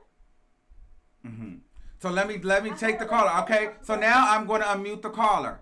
Okay. Let her respond. Right. Okay. Go ahead. I actually didn't hear anything she said. I did not know you muted me, but she needs to know that all attention is not good attention. She could have did her live video in which she has the right to do, and she could have left it alone. Whenever Tasha K called her, if she wasn't clout chasing, she could have said, "No, I just want to leave it at my live. I don't want to take it any further." But she has went so far as to do a diss track. Like a Jocelyn Hernandez fucking diss track? Like, she is wrong with that. She is wrong with that. Shout out to the motherfucking diss track. Looking on to feel like she's not clout chasing. If she would have just did her live video and not did anything after that, we would have been like, oh, this girl's telling the truth. But she just went too far. It's very hard to believe anything she said. Stupid. Okay. Well, thank you, caller. We're going to move on. Girl, now I'm telling you, that diss track do look skeptical, Star. I'm not gonna lie. You did make a diss track. Well, you know what? To be honest with you, I told you before in this interview, I'm not the world don't move me, okay? I move at my own beat. So at the end of the day, I'm standing in my square. I'm not about to tuck tail and run. Y'all drag me, not you in per se, but you bloggers and you fans, y'all drag me, and I wasn't about to sit there and just let y'all drag me. That's not going to happen. Well, see, here's the thing, and I did say something, but see, here's where I'm conflicted with it. And I understand what you're saying. Okay, you put it in a song, and we're going to listen. Okay, cool. But see, then when you get to, well, most artists, when they do music, and then they put things in a song, they get questioned about some of the lyrics. And you're not wanting to speak to the lyrics that you put in the song that you wanted us to listen to. I asked you what you meant when you said you know what you did for that bag or whatever, and you didn't want to talk about it. So did you really want us to listen or you didn't? Because what did you want us to get from these lyrics? Because you're not wanting to explain to us what you meant by what you said. I don't want to discuss. I told you I'm pleading the fifth on what she did for them shoes. She know what she did for them shoes. That's why I asked her in the song. I said, "You know what you did. I told her to tell y'all what she did for them shoes. I told her in the song. I said, tell these people what you did for them shoes. I never told y'all what she did for them shoes in my song. I never told you guys what she did for them shoes in my song. What did she do for the shoes, Star? What did she do for the shoes? That's for her to tell y'all because I told her to tell y'all what she did for them shoes. Oh, damn it. You see, you trying to piss me off, damn it. Okay, let's keep going. Okay, 858-2513. You're live on the air. Hey, Armand. Hi, how are you? So I'm good. How are you? Good. Okay, so my question is, the reason I think a lot of us don't believe you is a lot of the things that you said were not consistent. Like, I'm not going to be disrespectful and argue with you, but a lot of the things that you said as far as, oh, you couldn't get a place, so you were staying with her, you can't remember what, I mean, I can remember every address, every address that I ever stayed in. I mean, it doesn't make any sense. A lot of it doesn't make any sense. I'm not saying everything that you're saying is a lie, but I mean, what is your reasoning for trying to tear this woman down if you're such a good person and you do go off energy? Because I want to know how is it that how you live in Costa Rica, but yet you keep saying you were on probation. You can't show pictures because you were on probation. Why does it matter? If you're not on probation no more, why can't you just show the receipt? Just show the receipt so that people will believe you. Well, I mean, you say I'm living. Okay, I'm not getting what did you say? You said I live in Costa Rica. You said that you was living in Costa Rica, but you said you were on probation. But you were doing all of this traveling. I live in Costa Rica now. I was on probation almost. Let me see. That was 4 years ago. I was on probation. I'm not on probation now. And You before I also was on said probation, you also said that you were only dancing in New York because of this and that, but we clearly seen that you were at King of Diamonds. Right. So We it's did just see like a that you lot were of at KLD inconsistencies, and you were and taking you said pictures. that you couldn't. And you said, yeah, I worked in KOD. quote, and you said that you couldn't get a place in New York. You said you couldn't get a place in New York because you were on probation, but you said when y'all got into it that you had just got a place in New York. My hairdresser, I went to a hotel, and then my hairdresser husband owned a house around the corner from the club, and he was renting his basement out, and she got him to rent me the basement out off the book at the last minute. Okay. Well, I mean, and, my thing. I'm listening. Yeah, so that was after the fact. That was the last minute. But when I first met her, I was in a hotel. So I was telling her rather than she was telling me her life story, and I was telling her mine. And I was like, oh well, rather than for me to be paying for a hotel every day, you know what I'm saying? Can I just come and stay with you? And she said, sure, and I got her the job. Okay, so let me ask you this. Before we go off on a tangent. So why were you taking pictures at KOD then, if you were on probation? Because I was working. I was doing bi-coastal. I was working in KOD sometimes throughout the year, and I was working in New York sometimes throughout the year. But if those pictures would have gotten out, that would have violated your probation still, right? Mm-hmm. Yes. So the pictures that you guys see, I didn't have Instagram, and they were not put online until after I got on probation. They were my own pics, my own personal pictures. The Rick Ross party thing, those weren't even, at that time, those wasn't even viral. All these pictures you got is pictures that I had already that I had taken, and after I was okay and out of the trouble, I posted them. These pictures were not up around that time. I didn't even have Instagram at that time. All right, thank you, caller. We have to move on. Okay. All right, caller 786-7724. You're live on the air. Hey, so first and foremost, I want to say, hey, Star. I actually I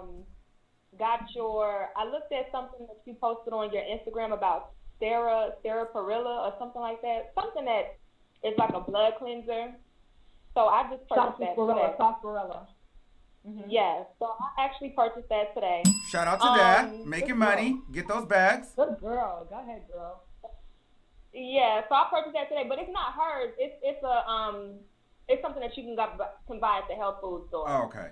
But I wanted to ask a quick question. I don't know if anybody else addressed it, but there was some old tweets stating that you said that you didn't know Cardi B. Are those real tweets?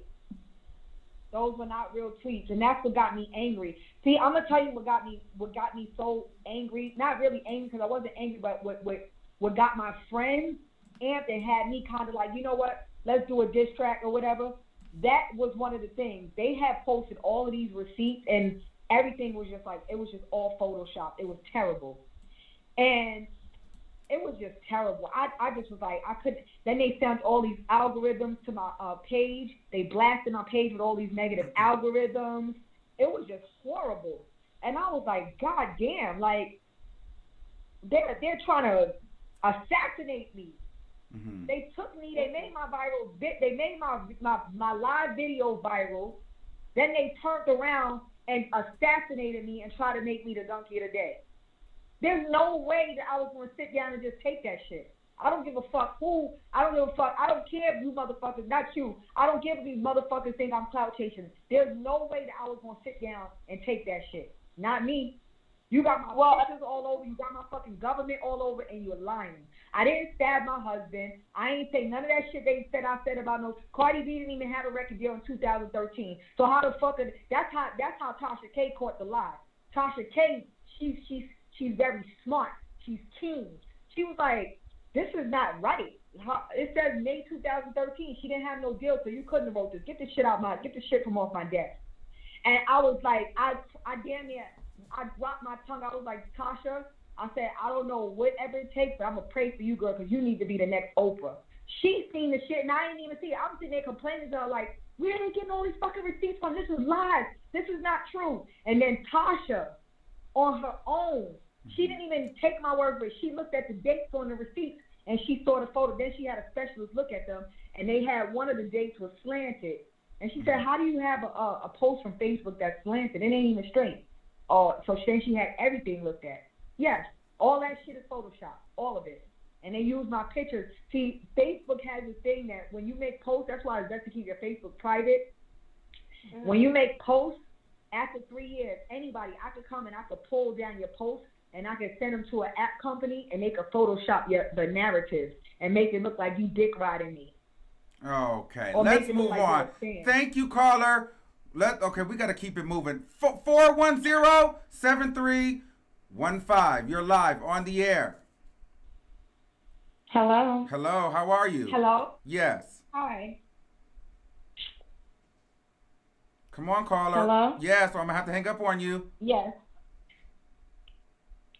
Oh, I'm so sorry. That's me. Sorry. Hi. I'm not calling to argue. I'm actually calling to encourage. I think it's awesome. Anytime we're going through the whole thing with when women do speak and tell the truth, we tend to get slapped around a bit. However, I will say, after you did get your story out, because one thing you did say in your interview was that, you're just here to clear up things and live your life. You have your health kit going on. Why keep taking interviews? Why keep, even with the song, I don't even know if you say in a way, the way you explain it, you didn't mean it to be a diss track, but it is. Why keep doing these things if you're not chasing clout? And I hate to use that word with you, but yeah. Because they see what happened. This is what they did. They made me famous without telling me. So now I'm already knee deep. They already made me famous. I walked in the smoke shop the other day, the cigar shop, to get, not where they smoke cigarettes, but they have cigar shops. Yeah, the smoke shop. And the guys told me, they was like, oh, you're not no clout chaser. You don't look like a clout chaser. And I was so angry because I was like, damn, I can't even walk out my house or go to the store in peace without somebody seeing my face now. These people made me popular. So I'm going to let y'all make me popular, then make me the donkey of the day and not defend myself. Get the fuck out of here. Let me ask you a question, No, Star. I totally understand what I'm kind of saying is, basically, am I hung up on? No, you're here. No, you're not hung up on. Oh, I heard a beat. Basically, is once you get your point across, they talked about Jesus, and they're going to keep it going as long as you keep it going. But since what the devil meant for evil got turned around for your good, why don't you use the platform to use what you've learned? You've worked with the greatest people as far as health. You're a fellow African-American. A lot of us don't trust. It's not that we don't like going to the doctor. We don't trust going to the doctor. You know how they used to put the fake cancer centers in our neighborhoods and diagnose people with fake cancer and kill them and test on them, So use your platform to really do what you really want to do, and I think that'll prove people wrong, because as long as you scream, I'm not clout chasing. I like her. She said to do what you really want to do. You know what? Yeah, as long as you keep screaming, I'm not clout, they're going to say, yes, you are. And that's even in the Bible. I don't know you. I'm not here to judge you. But when you do keep explaining, and I learned this as a woman, just woman to woman, it's like you're not letting God do what he told you you do. And you're looking like a fool, like he said you would. Vengeance is his tenfold anyway. So the original video, when you were in the airport, I do believe that you were just irritated. You saw someone telling the story. And I remember one thing you said, well, she is mean like that. These girls aren't lying, so maybe that's why you just needed to vent, and we all vent on social media, and yours happened to go viral. But once you got your point across, you're kind of giving people ammo against you now. Now that you do have your platform, why don't you switch it around on them like a lot of people before you have had to do? A lot of people have been introduced to a platform and didn't mean to be, but was able to switch it around, and now we respect. Well, because good job, Carla. That was a good quote. Thank you. Don't hang up on her. Let me answer this. Real quick, because this is important. Okay. I need you to know this. I already had a large platform. I already had a large platform before all this happened. Matter of fact, I didn't even really get that many more followers on my platform than I already had. Mm-hmm. Okay. So this is what I want you to know. you saying turn it around, but my platform was already positive and already on the healing. It was Well, already we're on the not healing saying. spectrum. Let me clear that up. I don't want you to feel like, oh, just because I don't know you, no one knows you. See, But sometimes it's kind of like when people are doing their music and we all watch the Motown stories. Not that they already had their platform, they're popping, you know. So I'm not saying, if I don't know you, no one knows. Exactly. But then they got over to different crowds. They were able to play in different arenas once they took their platform and just adjusted it a bit and made people understand them. So we knew they were popping. Our parents knew they were popping, but now Becky's parents know they're popping. So I'm not saying that you didn't have your platform. I'm just saying you're reaching further audiences now. I'm not saying your platform wasn't popping at all. No, I'm not reaching for no audience. I'm just saying. She's taking me all wrong. She's taking me all wrong. Like, seriously. All right. Thank you. Bye. Thank you, caller. Thank you. Wow. Okay, let's move on. Okay, last one, or 561-2224. You're live on the air. Yeah, what's going on? Hello, what's going on? Yes. Yeah, man. I want to start friends and everything, man. You know, just calling in to give her some more support, but also talk to the crowd about the whole situation and help people kind of understand who my friend is. Okay. My friend is an adventurer. Okay. You know, she's living life to the fullest. And she's putting out things, you know, as far as the diss track and everything go, and people say she's chasing clout. You know, I don't even understand that term clout chasing, because it's like, if there's opportunities, take it. You know, if you can do something, present it to the public. You know, it's not about sitting around and just, like what I do admire about Star and her whole ordeal is the fact that she didn't lay down. You know what I'm saying? She took it and she faced one of the greatest pop artists, one of the greatest rappers in this modern time. She took him on, you know what I'm saying? And that takes a lot of bravery. You know, we got to talk, you know what I'm saying, as far as we as people or black people or urban people, what do you want to call it, you know what I'm saying? One of our biggest pitfalls and downfalls is the fact that we don't have no heart, man. You know, that's the reason why we get dragged. And sometimes when you're the underdog, you gotta fight. You gotta fight and stretch for what's yours and everything like that. And that's why I got a lot of respect for Star for that alone.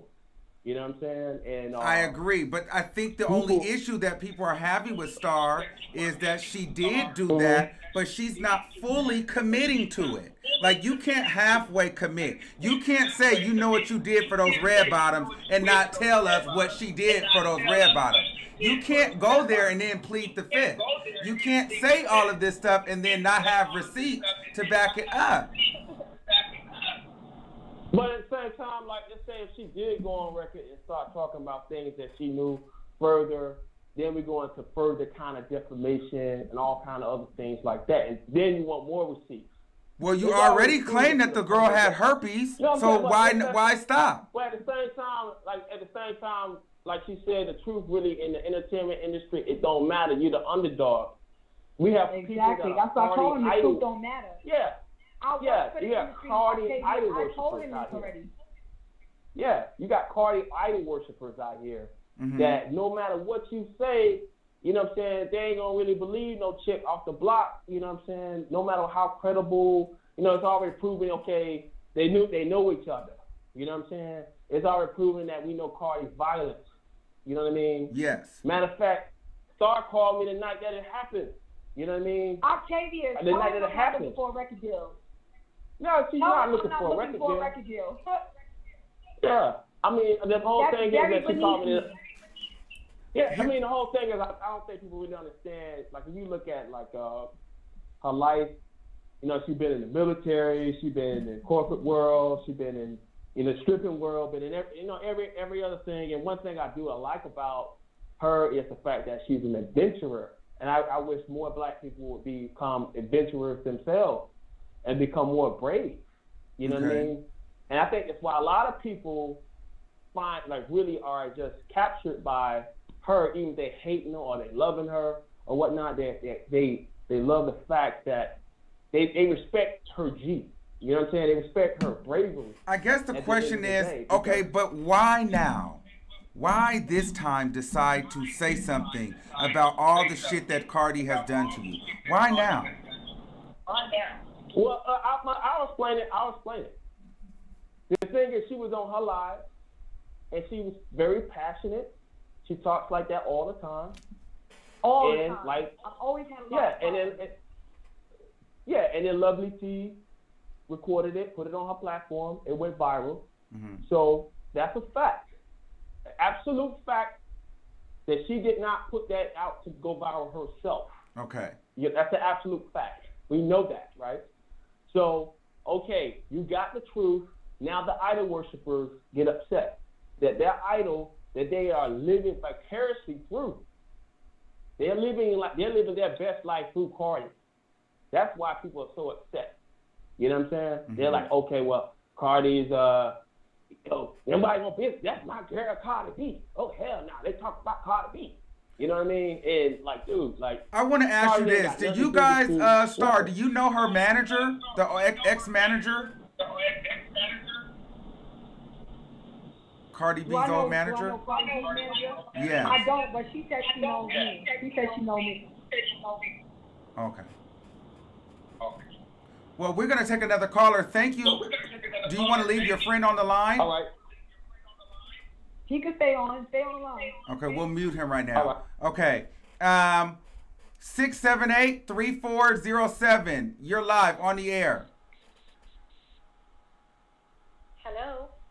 Oh, hello. Hello. Yes. Yes. Yes. Star, what is Cardi's shoe size?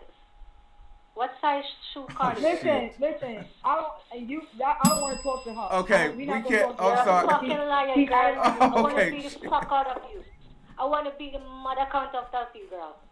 Okay, bye. Okay, girl. She got back in the damn thing. Oh yeah, my she gotta God. go. I ain't even gonna talk to her. Oh my God. She do witchcraft. She gotta get out of here.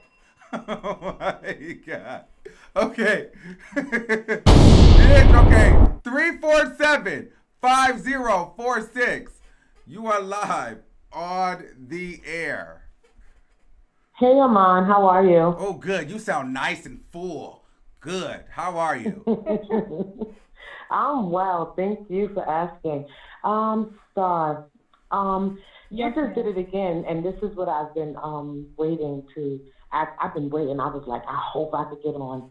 You made a statement during Tasha K's video regarding quote unquote Spanish girls. You have reference to witchcraft, but you knew very well how to say the word palo. You know a lot about certain things, but at the same time, you kind of like come at it sideways when you're talking to an interviewer, or should I say, when you were talking to Tasha K, it sounded like it was slightly negative. But you talk Spanish. Like, are you Hispanic? No, but I speak Spanish. I went to a hosting. I did a Spanish host house overseas, so I learned how to speak Spanish overseas. Okay, so you're well-rounded. That's awesome. I'm definitely a Cardi B fan, but I'm never gonna get on the phone and, down you for whatever I may think or whatever it sounds like. But I'm very interested in how you have operated your operation, because it seems to me like you have an agenda. You definitely have an agenda. Cardi B beat somebody up on Love and Hip Hop. You didn't vent then. I did. I actually did. I vented. Octavius, are you still here? Are you here? Yes, hold on. Let me get Octavius. I don't hold get on. Octavius. With all due respect, Octavius, babe, I don't mean no disrespect. God bless you, first of all. But why it wasn't caught then? Lovely T been popping. She been popping. I want to understand. I want to understand how they didn't catch that one, because she was already famous. She was already popular. That's how she got on Love and Hip Hop. She was popular. So okay, did you vent on your Facebook Live or your MySpace? Did you vent? Like, how didn't it get that way? Now that's on the people, right? Because you didn't do it, somebody else did. But again, Octavius did say, and I said, this is not about Octavius, but because he is on the line and this is your friend, he did say, and I quote, you You always spoke. And then you said, I always spoke. I sure did. Okay. But again, there's so many loopholes, darling. There's so many loopholes. I just want you to go back and try to weave them back together. I'm not going to call you no mother scun and none of that other stuff. I don't know. Listen, I'm just saying, I'm being honest with you. I've been looking, listening. Babe, there's a lot of loopholes. Just gather yourself up. That other lady who came on and told you about a platform you did misunderstand, I saw where she was going, and you did misunderstand. There's another way to turn this around. You got it. The light's on you. Let it shine different. It doesn't have to be bright yellow. It could be bright pink. Bump it. But, girl, there's so many loopholes. I just want you to weave them together, baby. That's all. That's all. That's it. And I'm good. Thank you so much for listening. I'm not going to come at you. That's not my place. You're a woman like I'm a woman. Armand, I see you, baby. Keep going. I see you. Been following. Go, boy. Thank you. Thank you. And make sure you guys all subscribe. Thank you. I'm subscribed, baby. Facebook and all. I'm subscribed. I got to tell me, baby. Okay. Thank you, love. All right, Star. How did you feel about that? Any comments you would like to say? I mean, no. I mean, it is what it is. The people, they have their fair feelings, and everybody's feelings count. And that's why I came on this live, so that I could give a little bit of my energy out to people who want to talk to me and ask me questions. So, nah, not really. We good. All right. Last one. 929-4556. You're live on the air. I am so glad you put me through, Armand. I got hung up 3 times. Jeez. Okay. Star, you are a brave woman. I am very, very, very interested to know if you would be interested to go back to Mona and do an interview with her. It's very important why I'm telling you this. Fuck all of this internet shit, all of this clout chasing nonsense. You have a purpose. She's upset. I would never ever do another. Absolutely not. Absolutely Listen not. to me. And I'm gonna tell you why. Star. Okay, absolutely hear me out, not. sis. Let me tell you. I don't know what happened between you guys, and I even went in Mona because I listened to that phone call interview on this show, on the Marn show. So I am from New York City. I called in earlier. I made a few statements, and here you are on his show tonight. So, you know, you have strong energy. I definitely want you to know that. And listen, we are not going to detract that she's from on the Armand Wiggins show tonight. So we're not going to do that. But thank you, caller. No. Okay? We're not going to do that. Not tonight. Okay? So we're going to move right along. You is just Armand is a mess. We're going to move on. Let's not do that. Okay. 951-4565. You're live on the air. What's up? I'm on this day friend. Hey, what's going on? Finally, I got through. Can you hear me? Yes. Y'all hear me just fine? Yes. Okay. Hey, Miss Marie. So I've heard the diss track. I have a couple of questions.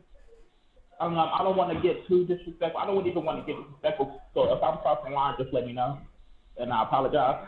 But you say in the diss track, you say Cardi B is a Grammy-nominated prostitute.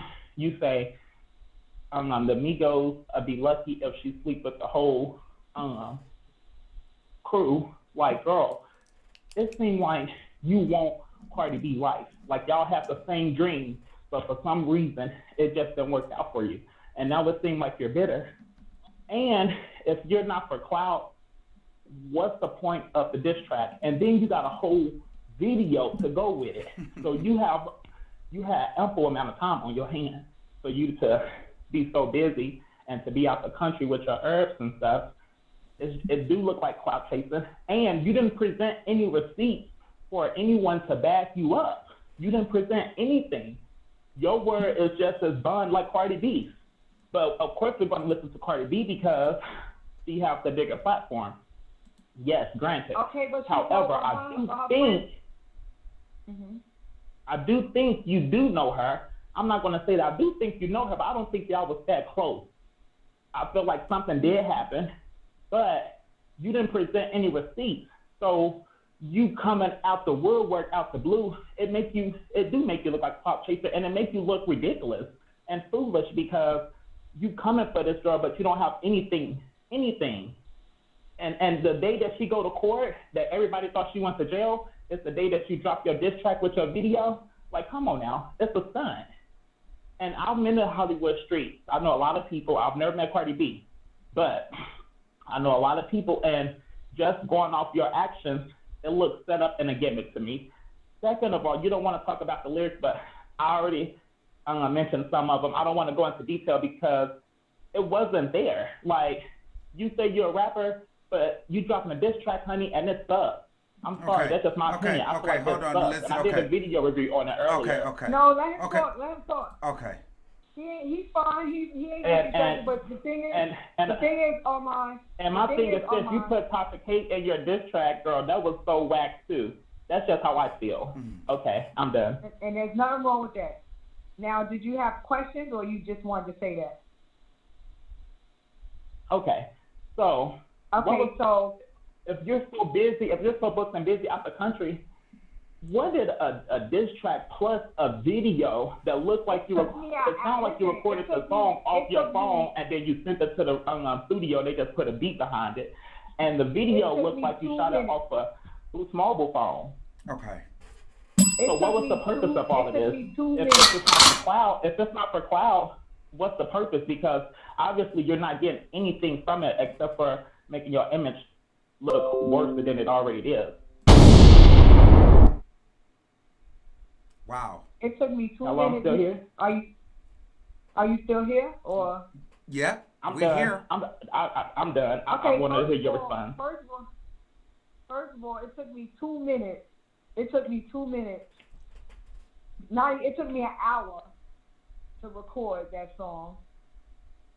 I damn near wrote the diss track because it was personal to me. So it really didn't take a lot out of me to write it because it was personal. It came from the inside. Mm-hmm. So a lot of it was, most of it was basically, if you're poetic, most of it was basically freestyle. So it wasn't really that hard of a song to do. Well, I rap too as well, and that was trash. Okay, well hold on. Since y'all both rap, hold on. Let's do this. Let's lighten it up. Well, why don't you do a freestyle? Let's do a battle real quick. Let's see who got the best bars. Could we just do like a quick 8 bars real quick? Okay, you go and then she go. I'm good. Go. I want to hear her first. Go. No, you called in, so you gotta go in on her. So Star you want me to go? I can go. Okay. You go first. Okay. This is just something simple. Just and get to it. You probably can relate. It be your niggas close to you, the one you call your day one that'll sneak up and stick the knife through you. When you shining like a star, they can't take the light. That's like fighting with a shark, but can't take the bite. Niggas want what you got, but can't take the fight. It's like a roller coaster ride with no end in sight. I asked God, why does that have to happen to me? Because a nigga been fucked since the age of 3. So I give 0 fucks that don't believe in we. Because in the streets, don't nobody got my back but me. Tried to leave my old ways, forget the old days. Because these niggas played like a hot top fade. Grew up in the slums, you have to move and bake. And this rap game ain't much different than the crack game. And that's a fact, rooted in wheat. And free gangsta main are realest out of the street. Oh, okay, Star. Can you give us something to get back at that? I mean, come on. What you got? Give us something real quick. That's just some white. Give me something, Star. Y'all, that's why you don't have a girl. Your fucking mouth. You ain't ducked out. Niggas like you get ducked out quick. Niggas like you go to jail and get dick. That's why you get used like Mackie pads. Bitches don't want your ugly ass to die or be with you, huh? Slug my ass. If you was the last man on earth, every bitch be lesbian. And you's a deadbeat dad. Baby mom's fucking your man. I'm done. Oh! Okay, so I want to know who y'all think had the best bars. That's to be straight to your front. No, hold up now. Y'all need to stop. I'm done. Listen. Okay, who the fuck want whoa? Okay, that's to be straight to your front door. Hold up now. Y'all need to stop and better hold your head for your body rock. I got goons in Airtown that sneak up on you like Black Hawk down, and ain't talking where your gun be. I'm talking about where your motherfucking kids and your mom sleep. Now who else wanna come? They said Star won. They said he won. It's time. I don't know. Hold on. Star, they said you won. like I don't know who. Are they saying Star won? Oh my God, who won that? Yeah, he's good. And he leave him alone. All right, let me tell you, Jay Prince is my love though. Baby, I love you. Thank you for what you do for this channel. Thank you, and thank you for getting on here with all these people and going in and rapping. You did good. I was vibing with you. Thanks for calling in, love, and you're always welcome to call in. Okay? All right. You guys check I'm out good. Jay I Prince's just have to channel. say what I have to say. All right, thanks, babe. Have a good night. All right, let's move on. All right. Ooh, that was good. Star, you know what? You're not that bad. You are a good sport. That was pretty cool. Because he was disrespectful, so I had to catch myself because he was being very disrespectful, and I had that in my head. I had those words in my head while he was being disrespectful to me. You see how my brains are? That's why I was like, you know what? Let me just be quiet, because I don't know. It was cool. It was cool. Okay, so how do you feel right now? So we're going to wrap it up. The lines are through the roof, but I just feel like we could do this all night, and it's getting late. Although there was one person that's been on here for almost an hour, so I do want to get to them, and then this will literally be the last caller. 718-4035. You're live on the air. Thank you so much. Hi, Armand, and I just first of all I want to say to you that you have a great star presence, great stage presence and star quality, and I see you going far. Thank you. To Star Marie, sweetheart, please listen to me. I just want to tell you to stand your ground. People have a tendency to put it out there that someone's crazy when they're telling the truth. And though I may not know everything that happened, it's basically you and her words, are the ones we have to rely on. And I do believe something happened. And I think that, some fans are fanatical. You got to understand that. So, people are going to try to tear you down, try to break your spirit. And I listened with my husband last night to your rap. And we loved it. We were rolling because we were like, she spanked Cardi with her own beat, and you really performed. You had your clothes on and everything. And I really think that you should just keep doing you. If you want to rap. People have in life we have a right to change our mind. So if you decide you want to rap. Screw the haters. Don't worry about them. I think why you did what you did is because you are being accused of lying and being told that you're crazy. So you wanted to put your truth out there the way you did. And I hope you keep on, and I wish you positivity throughout this debacle. And that's all I have to say. Oh. Thank you. That was nice. You're welcome. Now people are telling me keep doing what you're doing, Armand. Thank you. Now I'm not going to take any more callers. I'm done the call, so you guys might as well hang up. Now there is Mona Simone. People are telling me to get her on the line. Do you want to take the call from Mona Simone? Who, me? Yes. Yeah, I'll take it. Okay, so Mona Simone, call in. And while we're waiting for that to go in, let me bring your homeboy back. I don't know the last one of his number. Fuck. And I'm just gonna I might put the wrong person on air. Let me get it. I'll get it for you. Tell me the last four. Numbers of his number? Yeah, last four. All right, hold on. That would be. I'm trying to look at. No, hold on, Mona. No, Mona needs to call the show. Hold on, this is her. This is live. Hold on. Hello. Okay, his last four is 2224. I need you to call the show. Yes. Okay. Bye. Okay. Hello. This is live. Bring my friend in here. What's his number? Last bring four. My friend in here. 2224. 2224. Boom. There he is. All right. All right. Yeah, I'm here. All right, we got you in here, Octavia, because Mona Simone calling in, okay? Yeah. And I want you guys to all share this live right now. Share this to your people. Make sure, thank you for everybody who's donated, who super chatted. I'm truly thankful for it. Thank you for the subscribers, Star Marie. Thank you for being a good sport, girl. If nonetheless, bitch, you are a fucking good sport. Like, you know what I mean? I really appreciate it. You went on here and rapped, girl. That's why I didn't want this to be a whole, like, bash. You think I'm glad that you were like, girl, let's rap, let's have some fun. You almost made me assassinate one of your followers. I didn't want to hurt that poor boy feeling. Instead, he would never call you again. I had to shut up. You almost made me hurt. No, don't hurt him because he tips and donates and everything to the channel. So we like him. Don't play him. Okay, so let's okay. So I have Mona Simone on the line. Okay, here we go. Here we go. Mona Simone. Aren't you? Mona Simone, you're here. Hello. Yes. Can you hear me? Yes. I bet you're just loving this, aren't you? Hey, Star. Hi. What I'm gonna need your friend to do is turn it down in the back. Everybody has to turn the back volume down. So if you're listening to this on a computer or a phone, turn it down. I don't have the volume going. Okay, so now we can all hear. I just got on. I just caught the show. Someone sent me a text message and said you and Star was on, so I just came on to the live and caught you guys. So I don't know what's been discussed. I missed it all. We were talking about your interview, and Star basically said that she would never do an interview with you again, and she said that you did do the interview.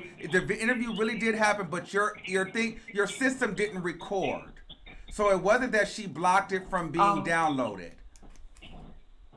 Well, the system actually did record. Like I texted her that night. I told her that the support, and I had the text messages to prove it, that support told me that it was something on her end that blocked it. They told me that she had some settings. And I don't blame her for not wanting to do an interview with me again. I mean, I think the feelings are pretty much mutual. I think overall, I think she's a good person. I don't believe that she lived with Cardi B. I think that's probably a fib. But 90 seconds. I don't have any ill will towards her, but I don't have a necessity to interview her again. Okay, Star Marie, did you want to respond to that?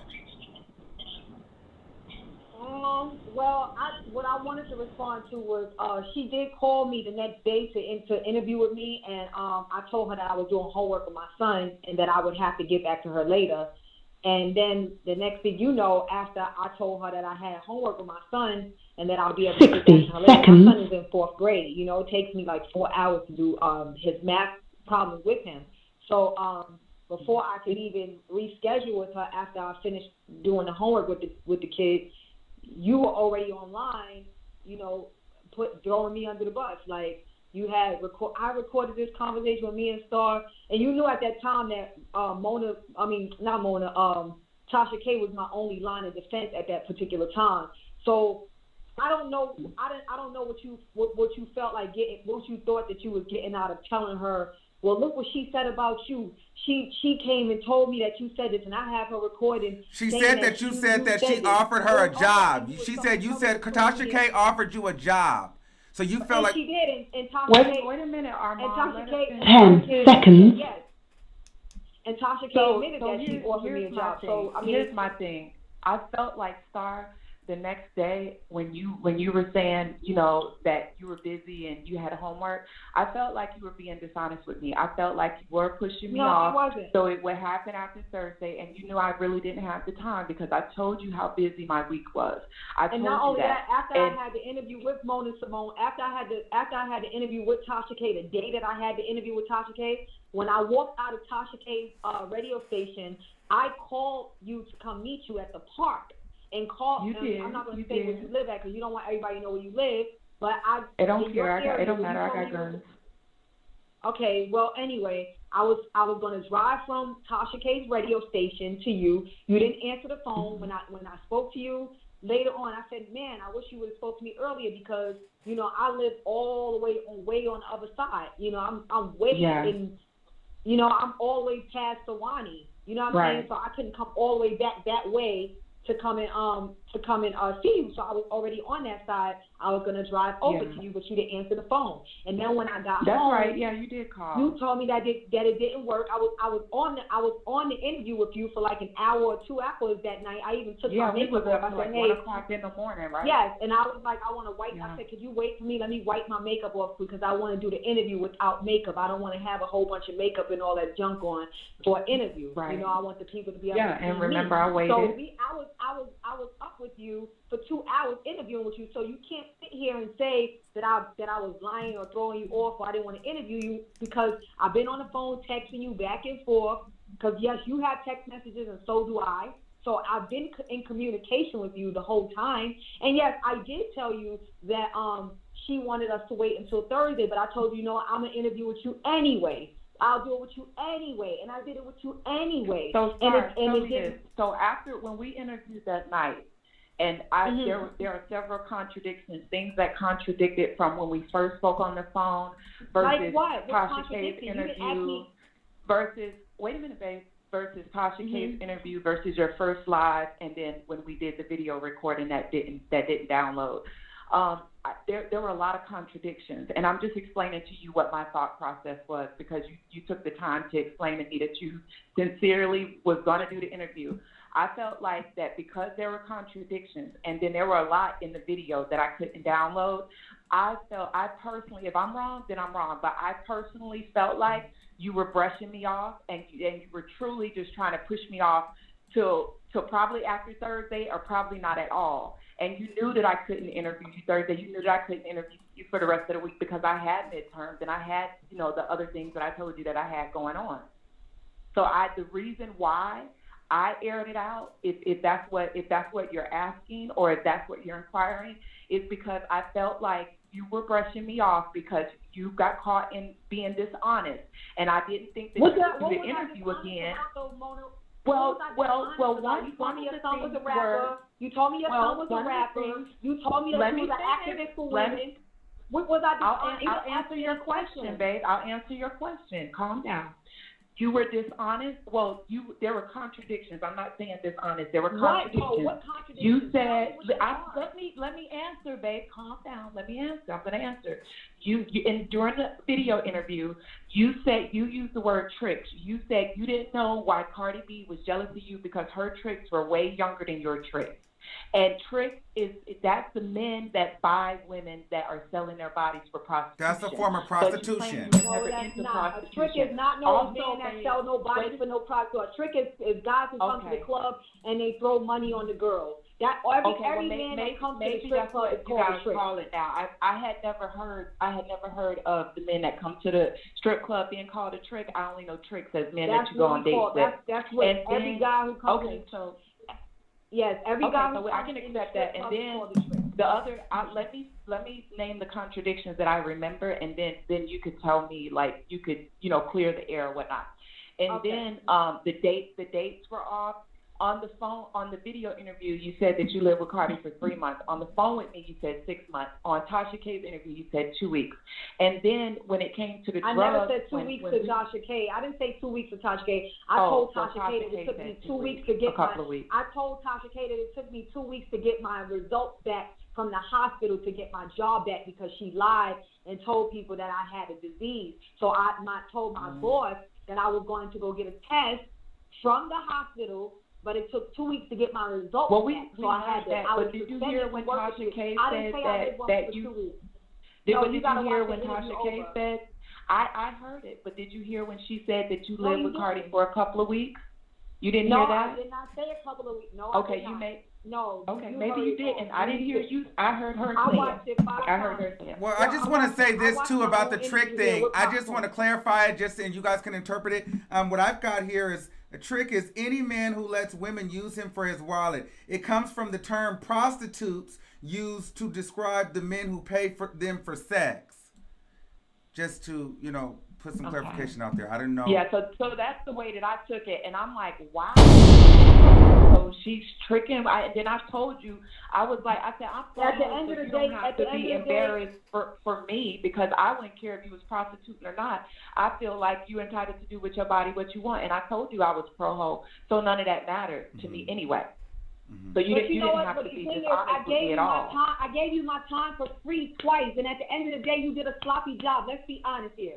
You recorded it. I didn't do a sloppy job. You like that was very unprofessional of you. No, it was very unprofessional. Honey, I wasn't operating in a professional capacity. I'm a girl. Hold on, Mona. Did you tell Star Marie that she was being recorded? I gave you my time a few times. Yes, I did tell Star Marie that she was being recorded, and you can hear that in the beginning of the process. We can't talk at the same time, Star. I understand that you're upset. No. Hold on. You did not have no conversation with me. Did she tell you that she was recording you?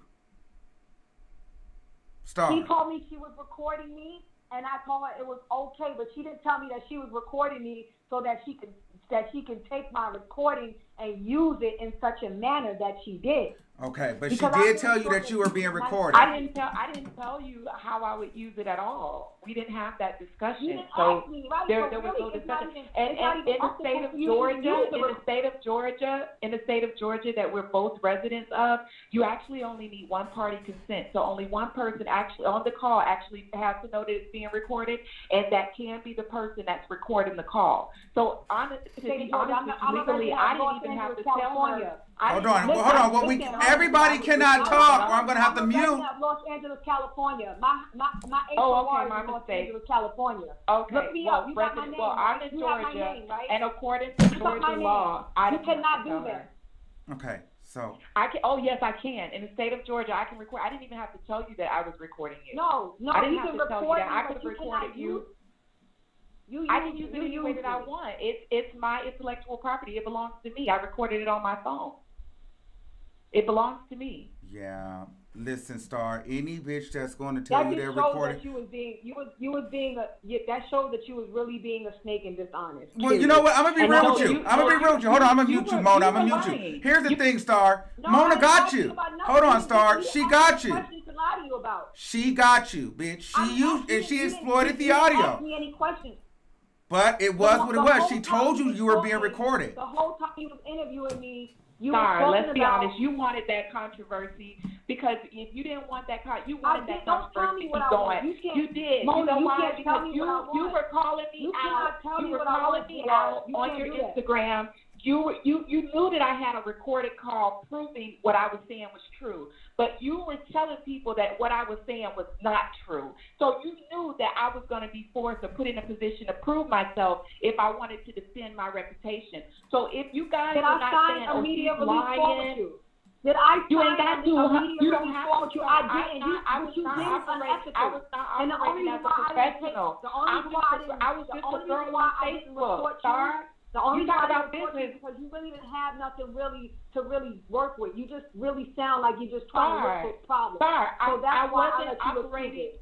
I understand that Yeah, you're upset, dear heart. I know you you're sound like you're upset. looking for problems. That's I'm glad okay. you got I know you're 7,000 upset viewers because I for blocked me you and on Complicated. Instagram. It's I'm not okay. upset with you It's at not all, off for because you, don't have honey. enough- It's I'm not not off for upset you. with you It's at off all. of Cardi You B. played It's yourself. actually off of You didn't Cardi sign B. I didn't sign a media release I form don't with have you, to sign a okay? media release form, dear heart. I'm not you operating in a screenshot to professional capacity. I am a No. girl from Facebook. No. I'm a girl No way. from Facebook that has a 9-to-5 job No. that is in school full time. You didn't sign a I media don't have to release sign a form with media. me. I have no Yes, you do. LLC. Yes, no, you do. No Yes, you business do. that says I'm Yes, you operating do. as a No, you professional do. interviewer. No, I you have to don't. sign a media release No, I form. don't. You can't No, report I somebody and don't. just put them on.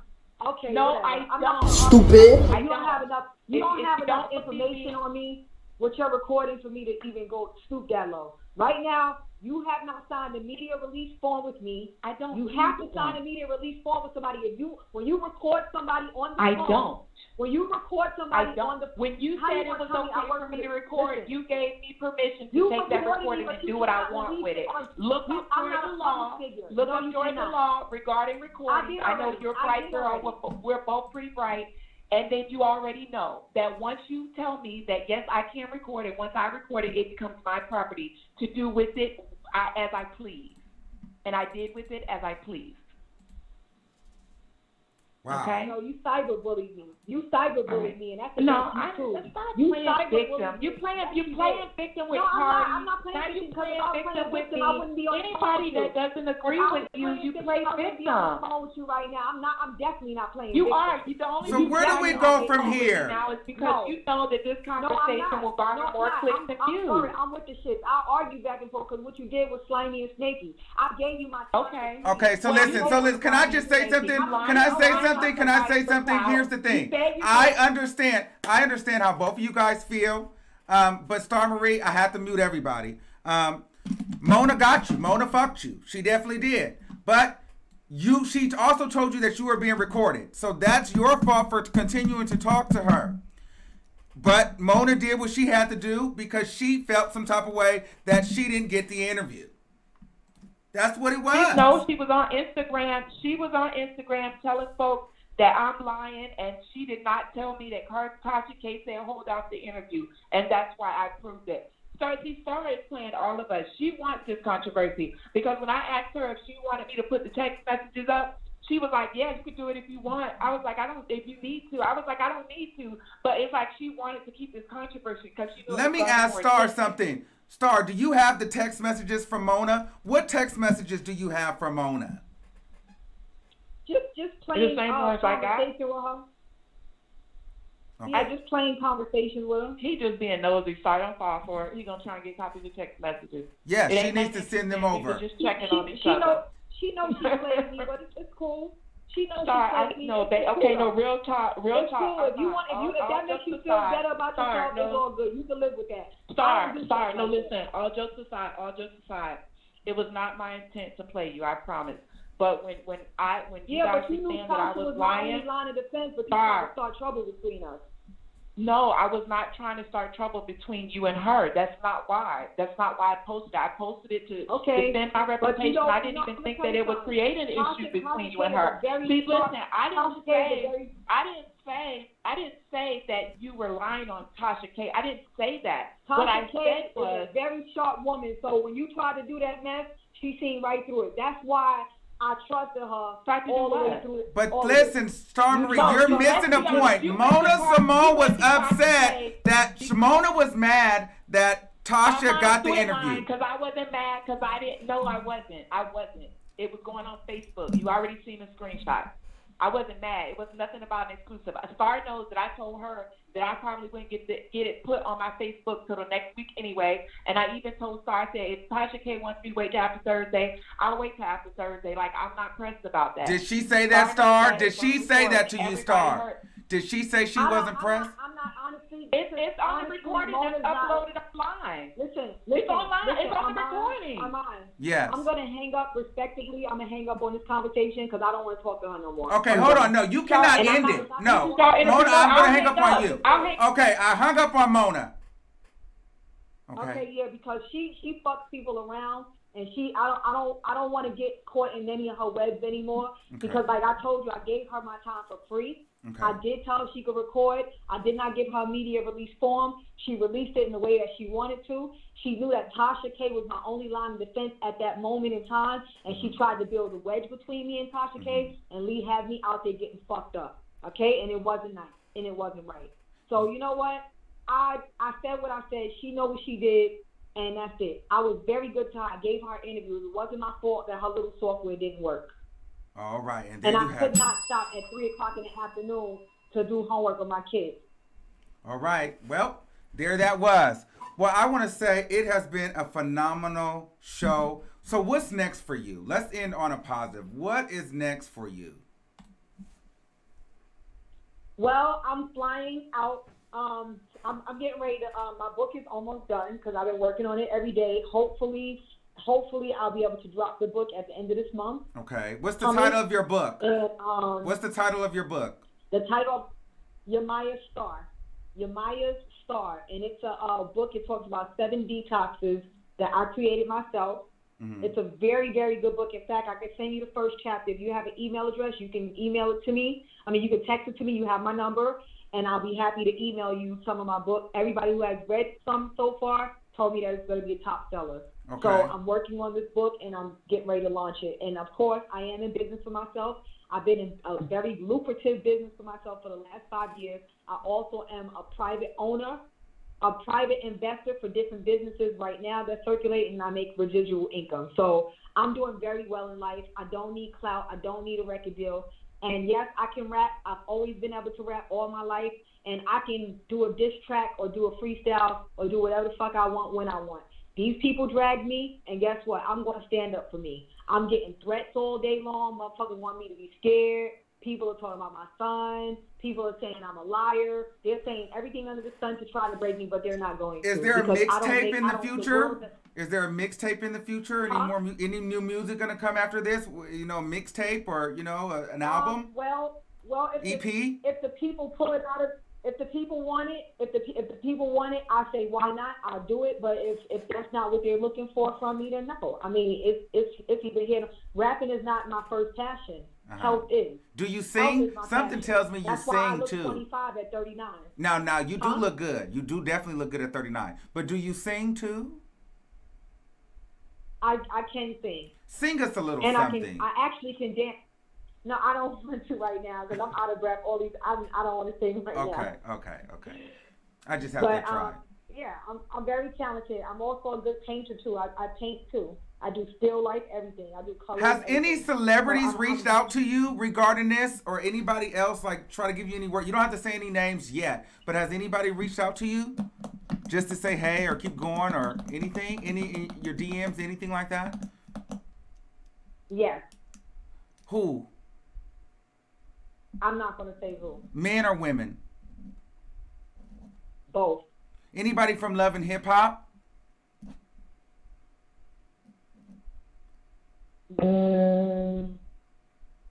Well, I reached out to him by accident, and then he reached back to me as if to say, keep going. We believe you.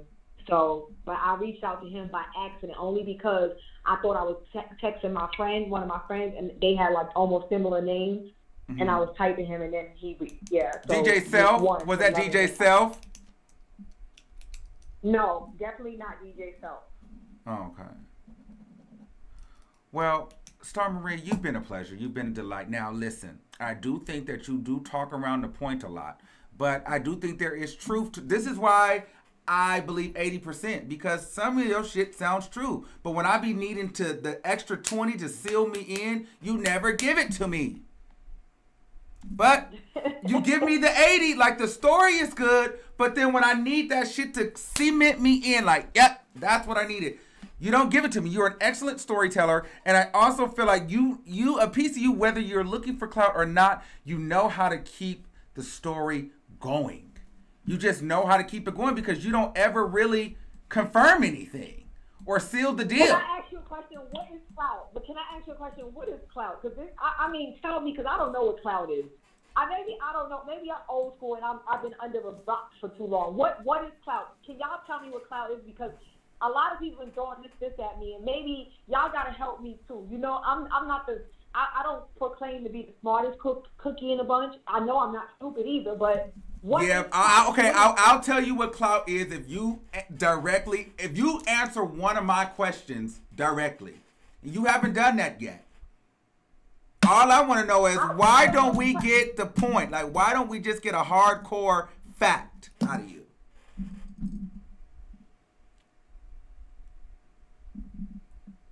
I mean, what do you mean by that? You're asking me questions that I mean, legally I can't say outright. I can't legally I can't.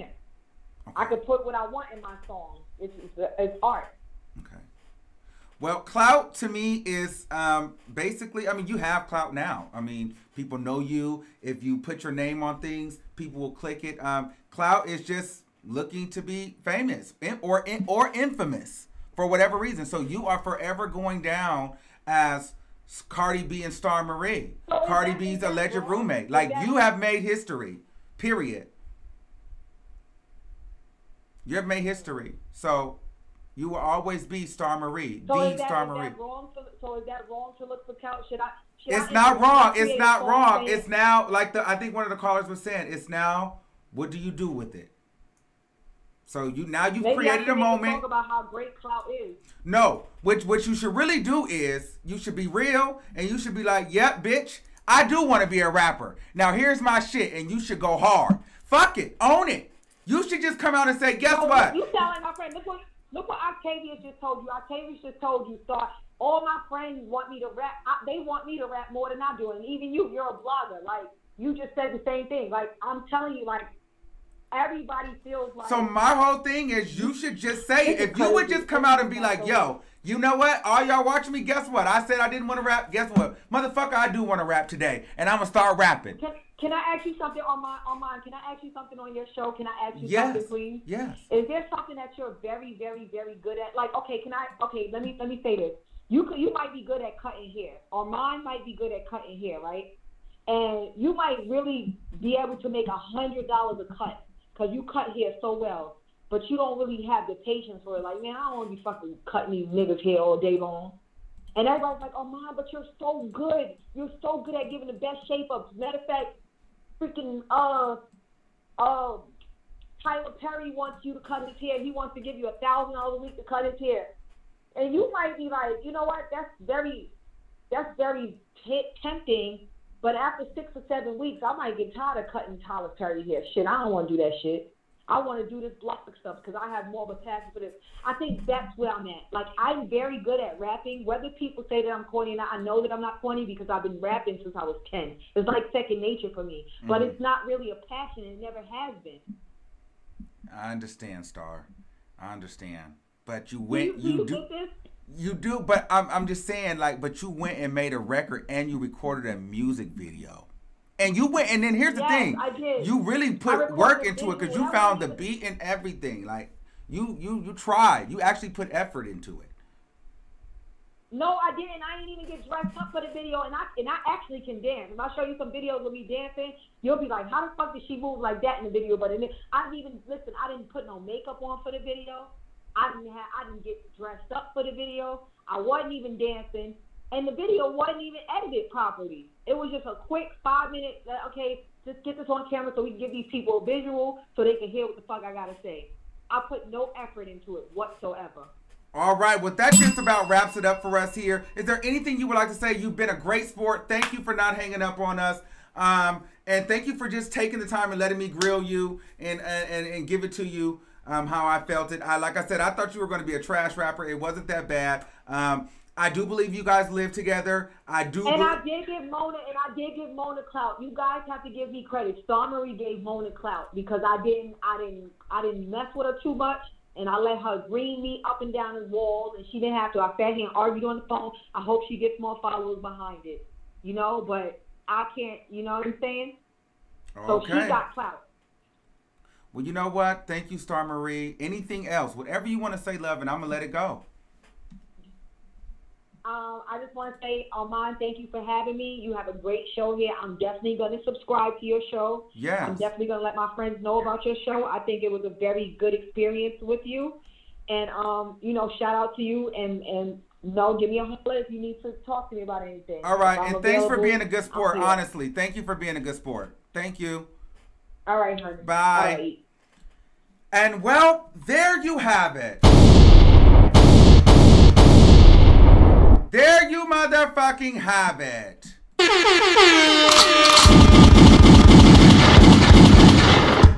That was just Star Marie.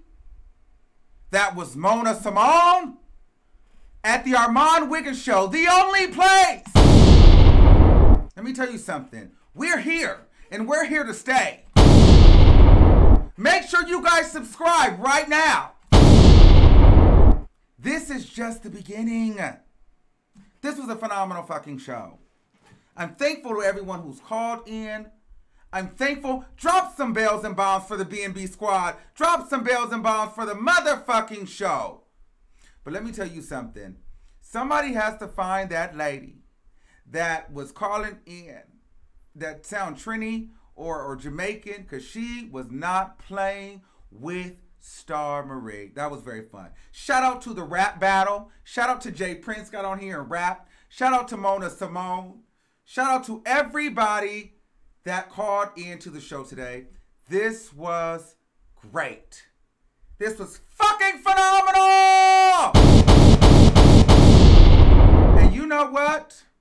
We are going to while on out, okay? I just want us to go out in style because we had a phenomenal motherfucking show tonight, guys. I mean, this was wonderful. So let me see if I can get us going, okay? Let me see if I can get us going. Drop some motherfucking bombs.